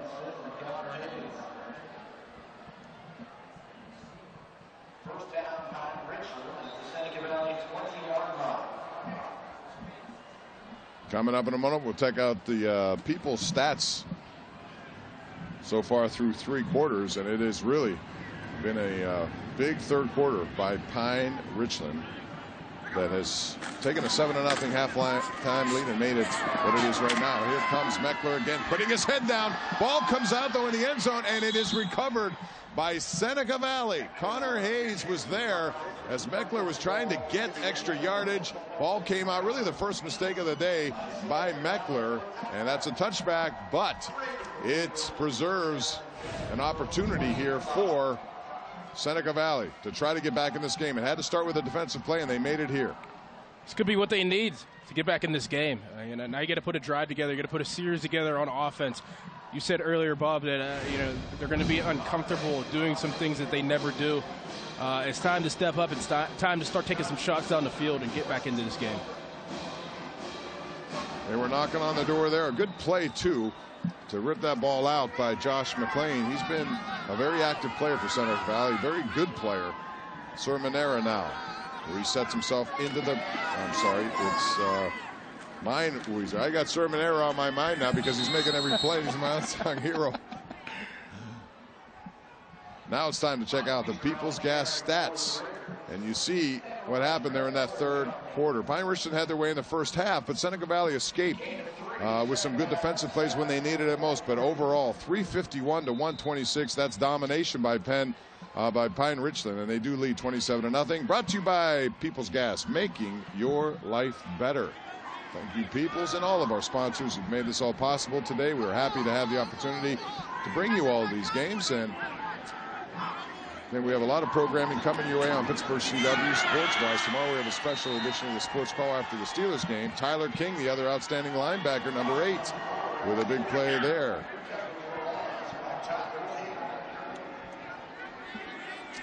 Tomorrow the post-game show will be all day on KDKA, but that show normally airs on CW, so we'll take your calls, an opportunity for you to call us after the game. Chris Hoke always looks forward to doing that. He loves entertaining the fans with the post-game comments, and hopefully it'll be a good one for the Steelers, who have opened up a nice little advantage in the AFC North. They're the number 2 seed currently. And they have an opportunity to get a first-round bye, which is something very useful later in the season. Lawson now has his man Stebbins. Holds on to this one. He gets some extra yards before defense comes over there by Luke Miller, number 7. But a nice route by Jake Stebbins, and Lawson put it right on the money. Another crossing route. They've been doing this all game. Way to respond if you're Jake Stebbins from that drop earlier. Getting upfield from his team in position to keep this drive going. So they get out to the 43-yard line. After the touchback, the forced fumble into the end zone by Meckler just as he was about to score. Or otherwise this could have been a 34-0 game. As it is 27, still a big deficit. Lawson, again, well covered. Down the field, looking down, there are not many open. And now Meinweiser does break free. It took some time. Meinweiser to the 30, the 20. Meinweiser being pursued and finally dragged down there by Connor Hetzel. But a nice bit of ad-libbing after the catch. And I'll tell you, Lawson made that play. Originally, nobody was open, but Meinweiser never stopped running, and he found him. Yeah, this is a little backyard football play here. You know, find the open guy. Meinweiser keeps running. Good vision, cutting across the field. It's a nice play for Seneca Valley. That's what happens when your quarterback doesn't just throw into coverage, and he didn't that time. He waited, guys kept working. All of a sudden, he spotted the open receiver. It was actually well defensed by Pine Richland. It was. And then it broke down, as a play normally does if it takes longer than that. Here's Lawson with time this time. Throws, and that'll go out of the end zone incomplete. There you go, smart play. Smart play by Gabe Lawson. He too will be back next year, only a junior. So they return a lot of guys. We talked about what Pine Richland has coming back. You look at their offensive line, they have a couple of juniors there. Evan Smith's a junior. You have Gabe Lawson, their quarterback, coming back. Seneca will also be a problem for a lot of teams next year. We'll see a rematch next year. Little Rocky 2.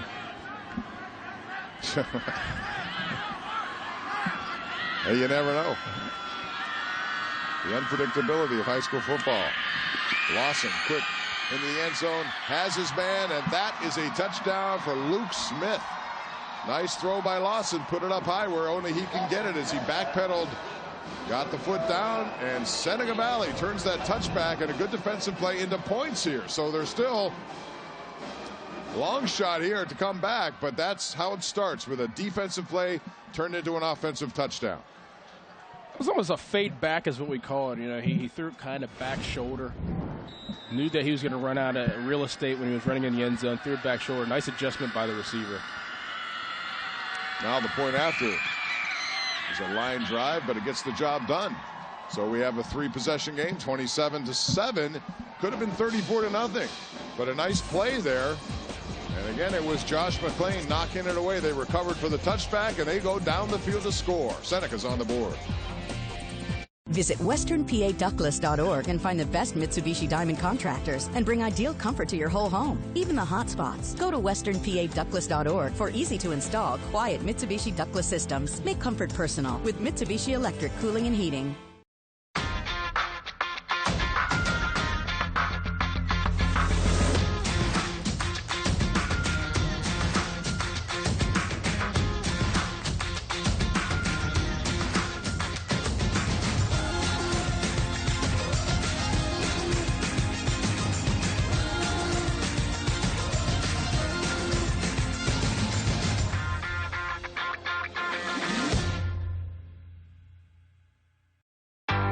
Teal College, a creative, energetic place that's rooted in academic excellence, innovation, and tradition, where motivated students become motivated graduates, where so much is so close.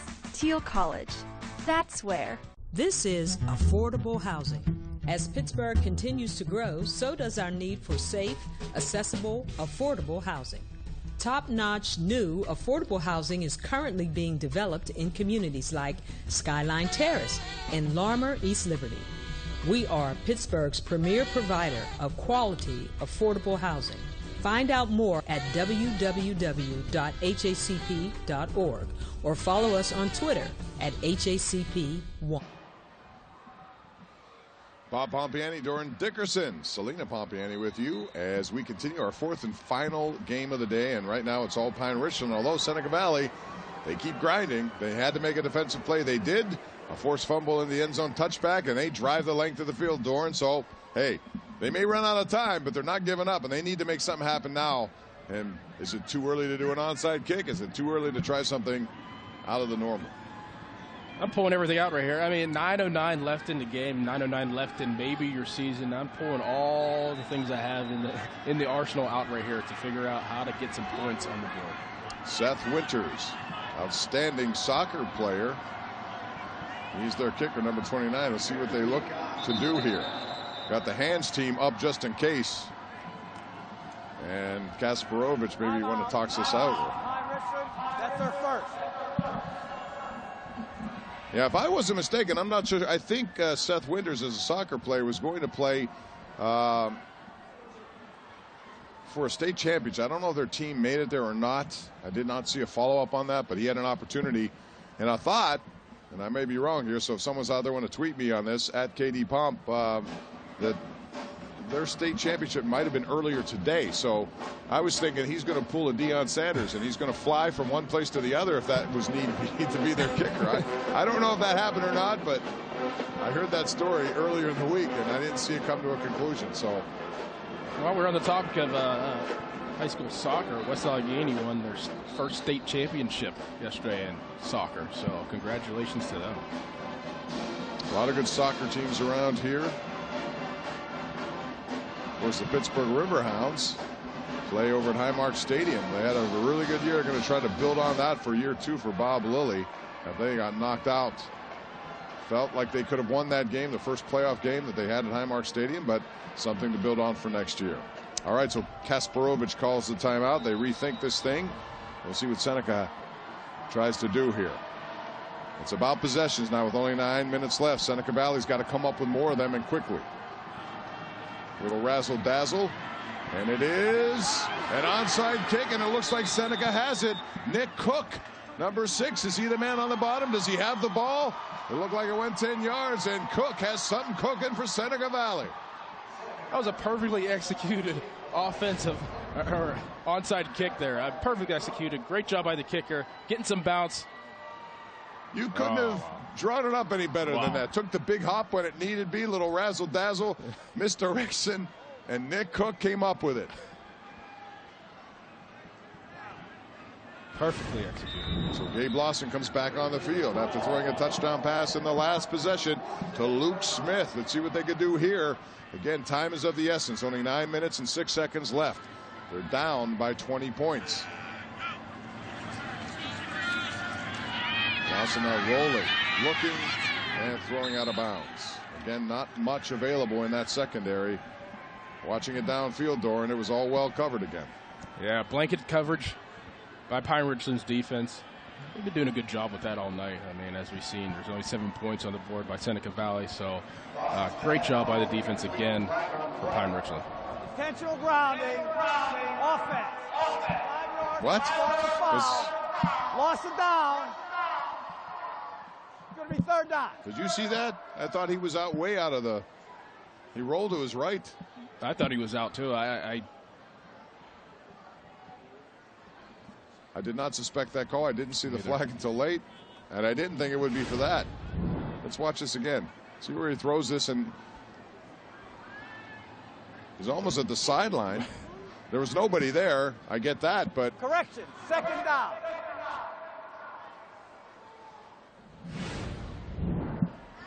Well, whatever the case, they go backwards, and that's an ill-timed penalty for Gabe Lawson. This time he sets up a little screen pass. Mindweezer gets some of that yardage back over the 45 before he's planted into the ground there by Tyler King, the linebacker, who came up and finished the play. Mindweezer doesn't like it, but boy, that has to hurt on a chilly night like this one. But he's a good worker, is Mindweezer. Picks up some yardage, but they still have more to go here. It'll be 3rd down and 17 after that penalty. Got his head around at the perfect time. Catch the ball, get upfield, get a little bit of chunk back, get chunk yards back in the series.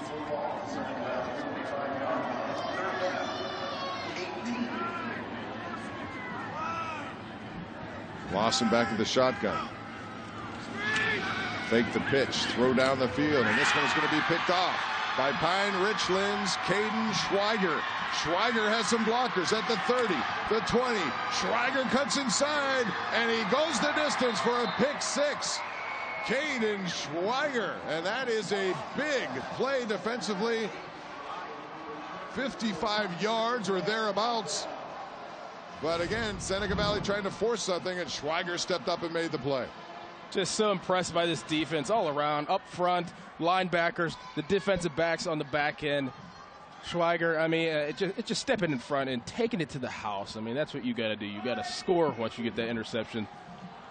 Icing on the cake here. Lawson forcing, just trying to make something happen there, but again, well defensed. He was in a good position there, and look at the Jets. He's coming back next year, too. So they had another sophomore. He's only 5'11", 170, sophomore, but you can see him fly. Oh, the cupboard is anything but bare. It's the fourth turnover for Seneca Valley, and Kasparovich's team will be one of the favorites again next year. Kick is up and good, and they add another point to it, 34-7. They open it up with that fourth turnover of the night by the Raiders. And Seneca Valley turns it into quick points, or Pine Richland. So Seneca will get it back, but man, time is running out. Pine Richland looks impressive here in the second half. They lead by 27 at Heinz Field. I was 22 weeks pregnant when I was diagnosed with a blood tumor in my placenta. My OB in Ohio said this is have to go to McGee. That's where I met Dr. Emery. He came up with a new technique to implant coils into the tumor. They had got me into the operating room. The coil had been placed. Everyone knew that it worked. And I remember Dr. Emery looking over, and he said, "We did it." I'll always be grateful to Dr. Emery for saving Oliver. At Thermo Twin Windows, customer satisfaction is a beautiful thing. From concept to creation to delivery, every Thermo Twin window is handcrafted by a team of dedicated employee owners. Our customers know Thermo Twin Windows is more than just a company. It's a family that has been serving the Pittsburgh area for 46 years. Right now, get up to 40% off windows with no interest financing during the winter installation special. Thermo Twin Windows, employee owned, Pittsburgh made. You can't just wait for it. You have to go get it. You have to push yourself, because limits only begin when hustle stops. You have to work together, because you can't get there on your own. You'll have support, because you're more than just a name on a list. And then you'll get there. That's success. And I hope it's ready for me, because I'm ready for it.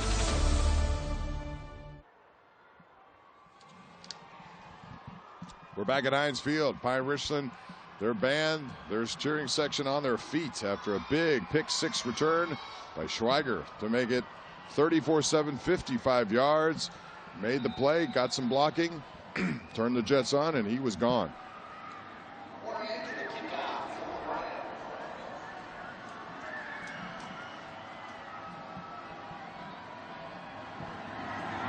So the kickoff, and Seneca tries to go back to work.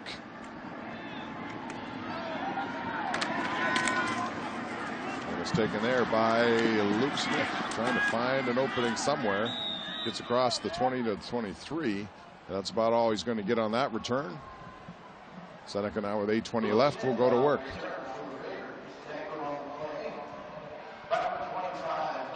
Soon we'll be checking out the UPMC game-changing play of this one.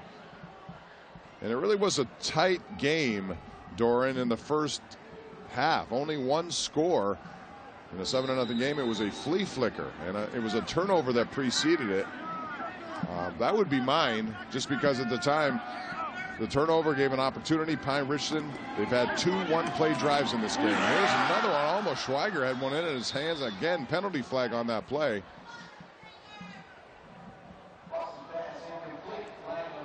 See what this is.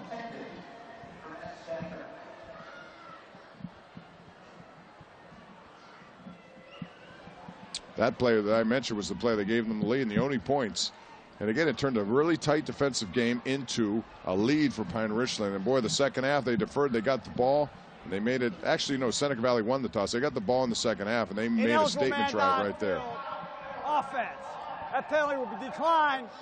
Second down.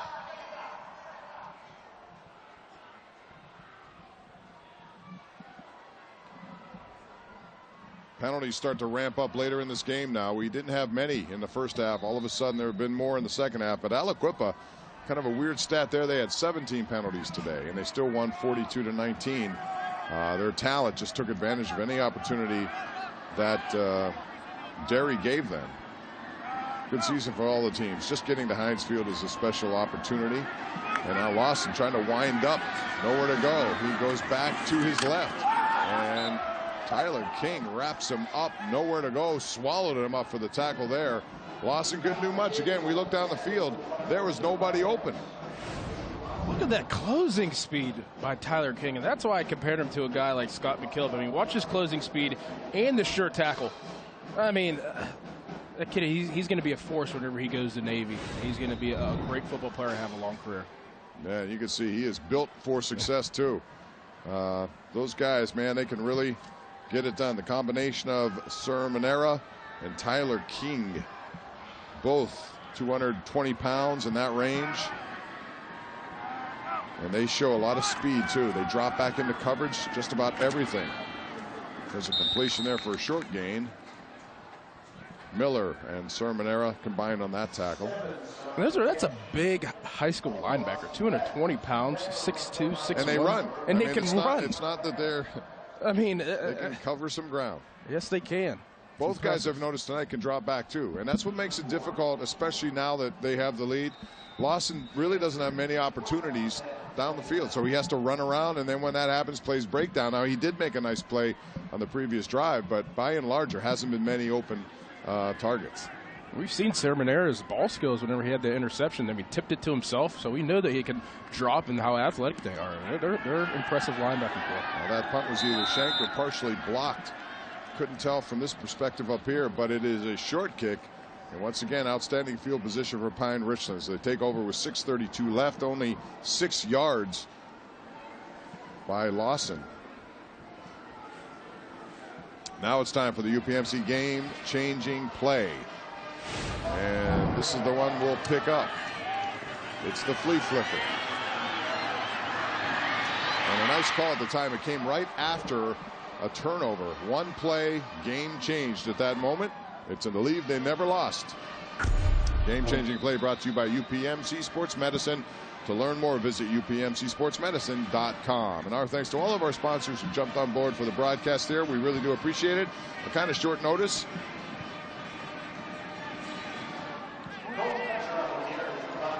Now a little tempers flaring there as Seneca Valley a little frustrated with what's happened here in the second half, especially. This was a tight game, and then things changed quickly in that third quarter, and Pine Richland took advantage of some opportunities, especially in the pass game. Yeah, they're very strategic in the pass game. I mean, you saw the check with me is what they're doing right now. I feel like they have a little advantage of seeing what defense they have in front of them, the coaches do, and getting the right plays to the quarterback in the offense. All right, so Cole Spencer. And now the clock is their friend, and they will utilize it with a run game led by Meckler. Doesn't get much there. Stacked up, but more importantly, it's a matter of just winding clock at this point. The lead is pretty much secure, up by 27. Pine Richland will make it back-to-back. And from our perspective here, with a lot of the guys coming back, they could be the favorites to do it again next year. Just think of myself as a sophomore football player, and cerebrally, I wasn't at the level that some of these guys are. You know, being at this stage and doing what they did today is very, very impressive. To think that they have a couple more years to do it is even more impressive. Yes, they do. They're young. They're poised for their age. And here's Spencer throwing, and looks like Miller wants some kind of interference, but nothing's called on the play. It goes incomplete. A little surprised they passed there, but trying to move the chains a little bit, but it stops the clock. Another play we were talking about, Pine Richland was up 14-0. Seneca Valley got a big 49-yard pass play. Remember, went all the way down to the 12, and at that point you're thinking, okay, they may get back in this game, but Pine Richland then stopped them inside the 10. And then, right after that, Doran, they go the other way, 94 yards. So not only did Seneca Valley not score, they also were scored upon right after that. So that changed everything.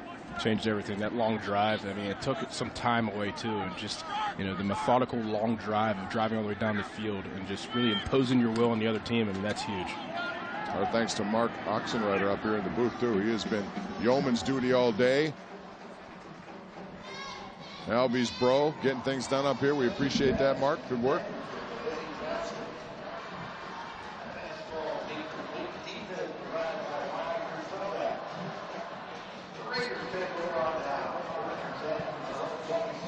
So now Pine Richland, they can sense the countdown is on to another championship.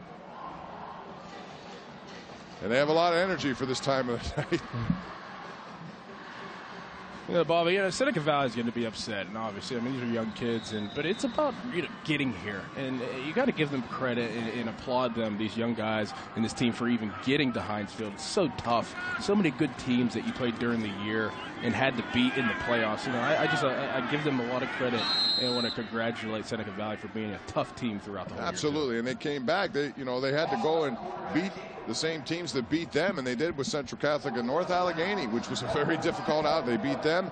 They tried to do it again here today. It just wasn't happening. We had a nice run there by Gabe Lawson, but there was a penalty, and it looks like holding, offense, 10 yards from the spot of the foul.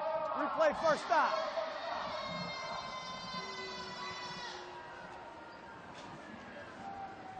All right, it's time to look at the UPS delivery of the game. So what are we going to deliver up here for the delivery of the game? Doran, what's your guess? How about this one? Oh, I like this pass. Right into the hands of Shane Caffardi. And he got bumped a little bit over the shoulder. I mean, that's a tough catch, He too. could not have thrown that in any better spot. I mean, right on the money, right in the breadbasket. What a throw it was by Spencer. And another penalty now as they continue to move backwards here. That's our UPS delivery of the game, brought to you by UPS, which is now hiring in your neighborhood.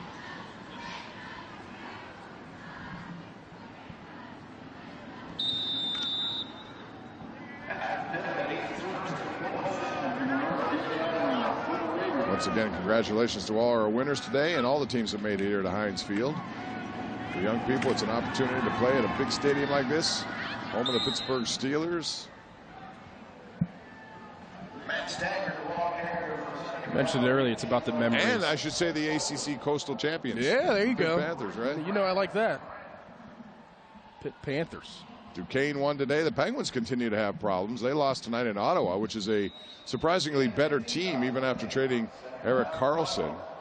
But the Penguins are struggling right now. They fell behind in that game 5-1, made it closer at the end at 6-4, but don't expect that to happen. Another handoff right there to number 4, Matt Stanger.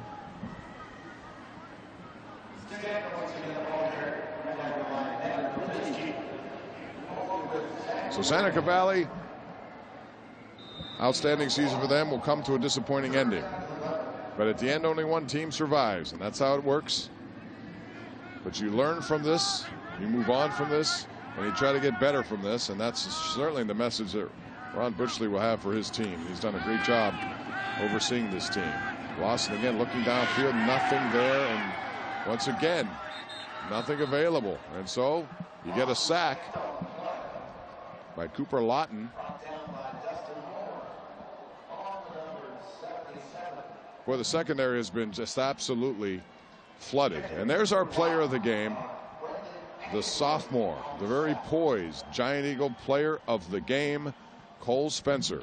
What can you say about what he did today? Running and passing, using his legs and his arm. He put some of those passes right on the money. The first one with the flea flicker couldn't have been thrown any better to Miller. And then the one that we saw to Caffardi was just dropped right in his lap, Doran. He was on point all day with running, with taking control of the offense. The thing that stuck out to me the most is his leadership ability. You could tell the guys around him respond to how he plays. He rose the level of play around him, and that is an ultimate leader. He has that ability at a young age. Very impressed by this kid. Very good game. Very good game by Pine Richland, too. The Giant Eagle Player of the Game is brought to you by Giant Eagle, the supermarket that feeds the student athletes. So Pine Richland gets the ball back. They'll operate in Seneca territory, and just a matter of winding this thing down to an end. They'll take home another championship for Eric Kasparovich and then set their sights on another state championship. So Western Pennsylvania certainly will be well represented with Olsh, Aliquippa, what we saw from South Fayette, and now Pine Richland. Timeout. Pine Richland. That's their second. So Kasparovich are going to take people out, congratulate them, take a timeout, and make some wholesale changes here, it would appear. Why not? Get a curtain call. Fans love it, who are part of that Pine Richland nation. Came to see their team play well, and boy did they, especially in that third quarter when they turned a 7-0 lead into a 27-0 lead. Yeah, they showed how tough of a football team they are, how well coached of a football team they are, too. I mean, on both sides of the ball, they were flying around in the right spots. We saw a lot of check with me's. You could tell that the whole offense, the offensive line, the receivers, backs, and quarterback were on the same page. Just a very, very well-coached team, very well-led team by these young guys, too. Impressive win for Pine Richland today. So they'll try to move on into the States and do it again. They've had a lot of success there, and Kasparovich has done it as a player and as a coach. And hats off to Ron Bushley and his team. Really outstanding season. All the way to the finals. The redemption tour will come up short as they lost to a worthy champion here in Pine Richland. Boy, a team that didn't make many mistakes at all today, and mistakes were the key to a lot of these games. We saw mistakes by Derry in that game. The Rams gave some opportunities for Our Lady of the Sacred Heart. They took advantage, and champions will make you pay when you make mistakes. And so far in this game, as Connor Kirby comes into the game for Pine Richland, Seneca Valley, turn the ball over. Against good teams, you're going to pay the price almost every time. You are, and penalties, too. We saw that in the last game with the penalties with Thomas Jefferson. You can't have penalties. You got to stay in the zone. These games are so important, and I know it's nerve-wracking to look around and know where you're at and what's at stake, but the teams that win stay in the zone and handle their business and play smart football.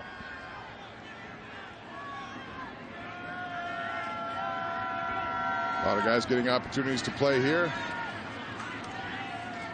There's a handoff for some hard yards there. Tacklers coming in, number 45, and that's Connor Kirby once again. You mentioned earlier, it's still about the memories. I mean, even if you making it here is such an accomplishment. So if you're Seneca Valley, you're going to be upset, but it's about the memories. It's about how hard you worked before and during the season to get here, and a lot of sacrifice. I'm a guy who never even made it here throughout his career. So, I mean, them doing this is unbelievable. They'll remember this for the rest of their lives. They'll be friends forever. It's still a great experience, even if you do come up a little short.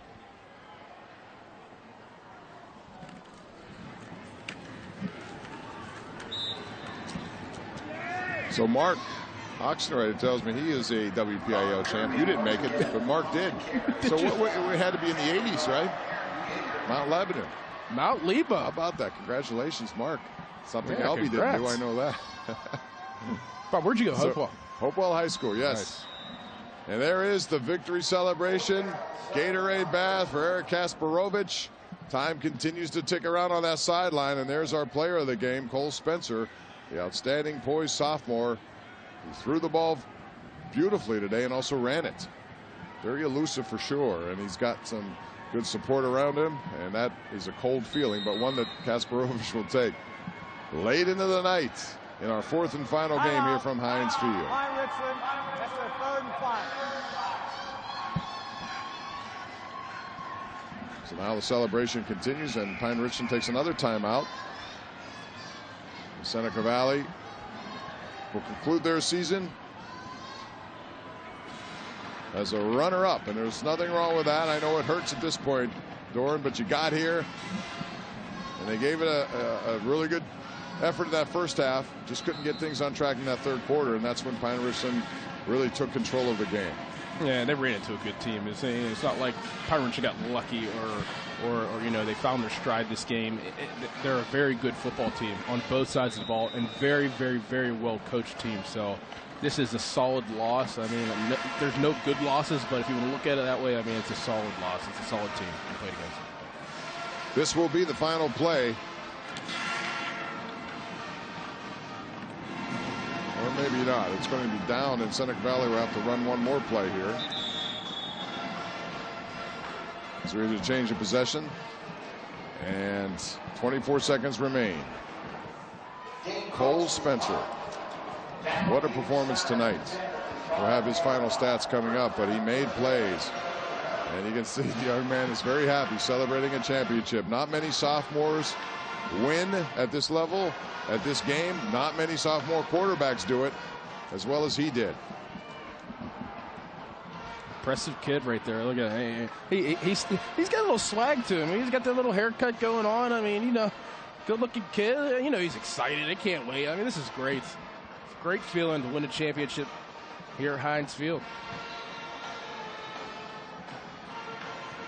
So Seneca Valley will end their season with a record of 9-4, but 2 wins in the playoffs, and then a loss here to Pine Richland.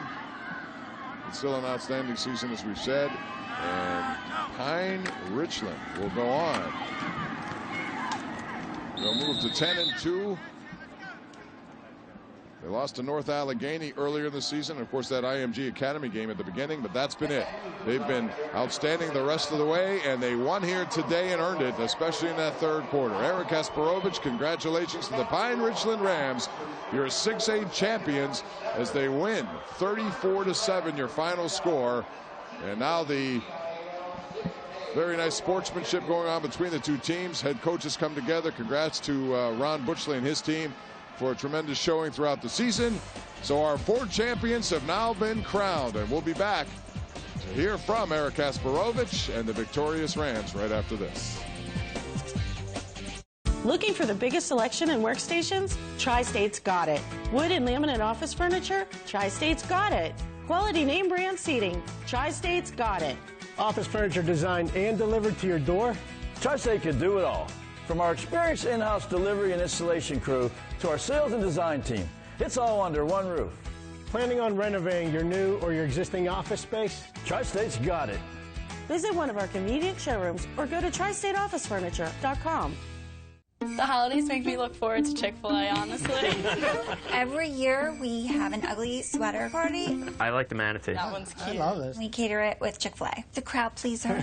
Scott's always so helpful. All the food's coming out as quickly as we can. Since she usually has a small child with her, we want to make sure we help them to their car. It takes the stress out of the holidays. We're going to help no matter what. Scott, here's a present. It's my own ugly sweater. Dino! You win the prize, yeah. Nice. You win the prize. Many homeowners dread the idea of getting proposals for home improvement projects, but not when it's with PIAA of Pittsburgh. Finding the right solution is what we do. After demonstrating the product and installation method that fits your home and budget, you'll receive a printed proposal. I'm so happy. From concept, measuring, ordering, scheduling, I can't wait for my new windows. Windows made easy. $125 off windows and 18 months, no interest, no payments. 855-77-PELA. Happy holidays, PellaPittsburgh.com.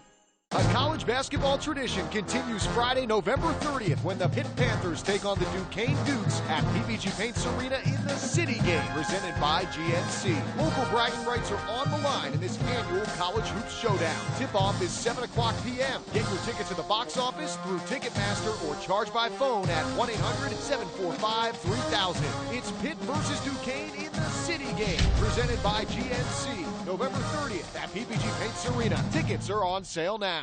Peoples is dedicated to developing innovative energy solutions with local companies and communities. The result? A positive environmental impact. while supporting new technologies in the region. Whether it's collaborating with Chatham, Duquesne, Indiana University of Pennsylvania, or Giant Eagle's commercial fleet, natural gas-powered campuses and companies are protecting the environment by doing more with less. Protecting the environment through innovation for future generations.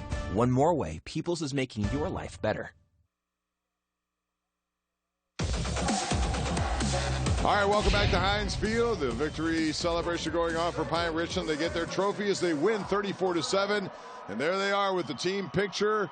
We congratulate Our Lady of the Sacred Heart, Aliquippa, South Fayette, and now Pine Richland, our 4 champions. We have 2 more coming up next Friday and Saturday. Friday night at Norwin High School, Saturday at Robert Morris University, the 2A, the 5A championship. But I'll tell you, you had to be impressed with the young Cole Spencer, quarterback, their entire team. Almost mistake-free, good coaching at the right time to come up with big plays after turnovers. And Doran, that's what it takes to win a championship, and we saw that on display by Pine Richland. Yeah, that's what it takes, and on both sides of the ball. I mean, they had all their playmakers make the plays they needed to today. Cole Spencer, young guy, very impressed by him. Made all the right throws, all the right runs. Very good, impressive win by Pine Richland. A big third quarter, and we saw that in the previous game as well by South Fayette. They turned things around. They were down 21-10 to Thomas Jefferson. Turn it around. It was a big third quarter in this game as well as Pine Richland pulled away from Seneca Valley. Nice flea flicker to start this game and got things rolling. And then the pass right here on the 29-yard connection to Miller. The rest was all Cole Spencer. He was our player of the game. Our congratulations to Eric Kasparovich and their team for a big, impressive win, 34-7. Doran, thanks. Good to have you up here in the booth. Look forward to it. Our thanks to our talented crew, Bill, Mike down there, Caitlin, Gary, the entire team up here. We thank you. We'll see you again on Friday night from Norwin High School. Thermo Twin Championship Weekend for 5A and 2A, presented by PNC. Good night, everyone. Nothing is sweeter than watching your team compete in Hershey in December. But if you can't stand the cold, PCN has you covered. Catch the PIAA football championships live on cable and stream on the PCN app. Go to PCNTV.com today to subscribe. PCN, Pennsylvania Sports.